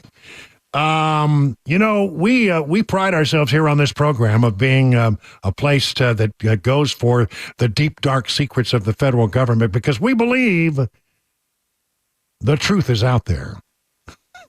Do you like the dramatic pause? Yeah, I love that. Silence. It makes people come back to you. What happened? He quit talking. Top senators believe the U.S. secretly recovered UFOs. No, there are no aliens. We don't know about aliens, but apparently they have UFOs. This is written by Merrick von Rennenkamp. That's a hell of a name. Merrick von Rennenkamp served as an analyst with the U.S. Department of State Bureau of International Security and Nonproliferation, as well as an Obama administration appointee at the U.S. Department of Defense. Okay? He's the guy writing this. Has the U.S. government secretly retrieved exotic craft of non-human origin? Newly classified documents, along with extraordinary legislation, illustrate how two successive Democrat Senate Majority Leaders appear to have believed so. Notably, Senator Chuck Schumer and the late Harry Reid were not alone in their focus on UFOs. The Democrat heavyweights received critical support and encouragement from a bipartisan group of high-profile senators over the years, including former fighter pilot and famed astronaut John Glenn, Democrat of Ohio Ted Stevens, Republican of Alaska, who observed a UFO as a World War II pilot, Daniel Inouye, Democrat of Hawaii, then chairman of the Senate Appropriations Subcommittee on Defense, and John McCain, a former presidential nominee of Arizona, current vice chairman of the Senate Intelligence Committee, Marco Rubio, a Republican, Kirsten Gillibrand, and Joe Lieberman, who's no longer in the Senate but served as an independent representing the state of Connecticut, though really mostly a Democrat. In late 2001, for example, the top scientists at the Department of Homeland Security met with Lieberman, then chairman of the Senate Homeland Security and Governmental Affairs Committee, and Reid to discuss the establishment of an ultra-secret UFO program. As outlined in remarkable detail in newly released documents, the intent of the proposed program was to gain access and inventory UFOs secretly under investigation in national laboratories, government organizations, and/or some of their private contractors.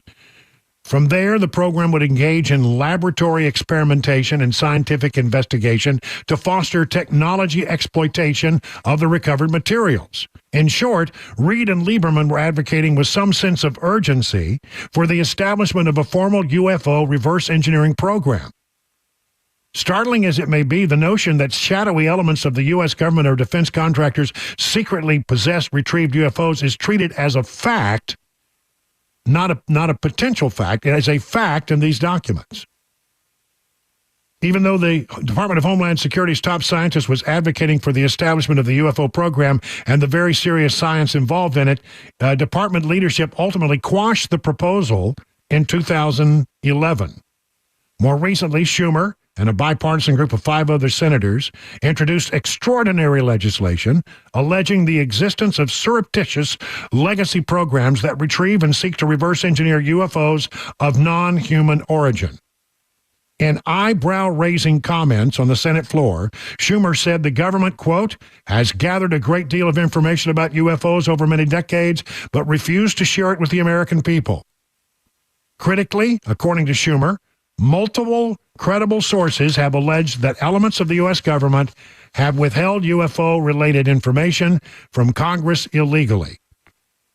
Now, although a key House lawmaker successfully stripped the most extraordinary elements of the Schumer proposed legislation, Schumer and the legislation's principal co-sponsor, Senator Mike Rounds, a Republican of South Dakota, vowed to keep working to change the status quo. Well, separate legislation sponsored by Rubio, a Republican, and Senate Intelligence and Armed Service Committee Chairman Kirsten Gillibrand cuts off funding for illicit UFO programs. Language accompanying the legislation outlines in remarkable detail the various elements that such a program would entail, including UFO retrieval procedures, scientific analysis, reverse engineering, and security and counterintelligence efforts. President Biden signed Gillibrand and Rubio's legislation into law in December. And then in January, Sean Kirkpatrick, a former director of the Pentagon's UFO Analysis Office, embarked on an unusual media tour to pour cold water on the swirling allegations of secret, unreported UFO programs. But Kirkpatrick's public company appears to have had little effect on Capitol Hill. Public commentary appears to have had little effect on Capitol Hill. In March, Rounds indicated twice that the extraordinary Schumer-led legislation alleging the existence of unreported UFO programs would be reintroduced this year. And asked on May 2nd whether a 63-page Pentagon report categorically denying the existence of illicit UFO efforts is case closed, Gillibrand sits on the Senate Intelligence Committee as chairperson oh, it's definitely not case closed. She noted that 2 knowledgeable individuals with whom she has met refused to meet with Kirkpatrick or his office. These whistleblowers' hesitations may be well-founded. In recent months, the Pentagon UFO office has lost most of its credibility following a series of flawed and deeply misleading reports. In June of 23, interview with News Nation, Marco Rubio made a series of startling UFO-related comments. According to Rubio, smart, educated people with high clearances and very important positions in our government have informed Congress of the existence of secret UFO programs. As the documents reveal, Kirkpatrick was taken by surprise by Rubio's comments. A Senate Intelligence Committee staffer subsequently informed Kirkpatrick that the senior officials described by Rubio were among those who refused to speak to his office. They don't trust that office. As Christopher Mellon, he's very important in these circles, the Department of Defense top civilian intelligence official back in the day, noted that many UFO whistleblowers do not trust the Pentagon process, preferring to speak to Congress and the intelligence community's internal watchdog instead. The Pentagon is simply not believed. Moreover, in response to the government's blanket denials regarding the possession of off-world technology, Mellon recently posted a 2020 exchange describing how a senior government official uncovered the management structure and security control systems of a UFO retrieval program. The official also claimed to have identified the gatekeeper controlling access to the Air Force's secret UFO efforts. Now, look, these are senators. Serious people. I mean, there's no more serious member of the Senate than Marco Rubio. Kirsten Gillibrand, a Democrat, but still a very serious person. They all believe that there's something out there that they're not getting the details on. And one person who's been a whistleblower has talked about some of these illegal UFO programs as a guy named Grush. And there's some indication that apparently he is now, because of the things that he has said, under some kind of criminal investigation. Well, if there's nothing there, and he didn't, what did he reveal that's criminal if there's no program? There can't be a criminal violation if there's no program. I don't know. I think, every so often you get the hope that maybe we'll find out the truth about all this stuff. But these are serious people. You may not like their politics, but this is a bipartisan thing. There are many people on Capitol Hill now believing that we have retrieved and are trying to reverse engineer things that came from someplace other than Earth. We have not had time to talk about this because I say it's been nuts lately. But there's been a lot of stories written about a dead worm, a parasitic worm that was found inside RFK Jr.'s brain. It goes back to 2010. He said he was experiencing memory loss and mental fogginess. A friend concerned that he might have a brain tumor went to a couple of top neurologists, many of who had treated or spoken to his uncle, Senator Edward Kennedy, before his death of brain cancer. Several doctors noticed a dark spot on the younger Kennedy's brain and concluded he had a tumor. This is coming from a 2012 deposition reviewed by the New York Times. Mr. Kennedy was immediately scheduled for a procedure at Duke University Medical Center by the same surgeon who operated on his uncle. While packing for the trip, he received a call from a doctor at New York Presbyterian Hospital who had a different opinion. Mr. Kennedy, he believed, had a dead parasite in his brain. The doctor believed the abnormality seen on scans was caused by a worm that got into my brain and ate a portion of it and then died. That'd give you a headache. The 70-year-old Mr. Kennedy has portrayed his athleticism and relative youth as an advantage over the older people who are running for the White House. But there are a lot of things in his history that apparently are not good. His medical history. Suffered from atrial fibrillation, been hospitalized four times for episodes. Although he said he's not had an incident in more than a decade, he believed the condition had disappeared. He was diagnosed at one point with having mercury poisoning because he ate too much fish. containing the dangerous heavy metal, which can cause serious neurological issues. In this deposition, he says, I have cognitive problems clearly. I have short-term memory loss. I have longer-term memory loss that affects me. He told the Times he'd recovered from the memory loss and fogginess and had no after effects from the parasite, which apparently did not require treatment. Apparently, it's still in his brain. Oh. He's got a worm in his brain. The campaign declined to provide his medical records to the Time, but neither have Biden or Trump. Doctors who have treated parasitic infections and mercury poisoning say both conditions can sometimes permanently damage brain function. But patients can also have temporary symptoms and can mount a full recovery. I don't know. I just know that I never really had to worry about. Now I've got something new to worry about. There's the possibility that you could one day get a worm in your brain that would eat your brain and then die and just live there. And how did he get it? I don't know. I don't want to know. 50 minutes now past the hour of 6 o'clock on Super Talk 99.7.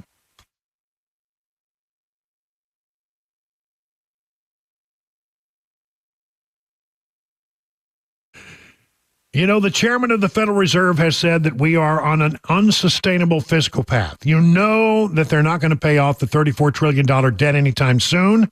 What they'll do is they'll print money. They'll weaken the U.S. dollar.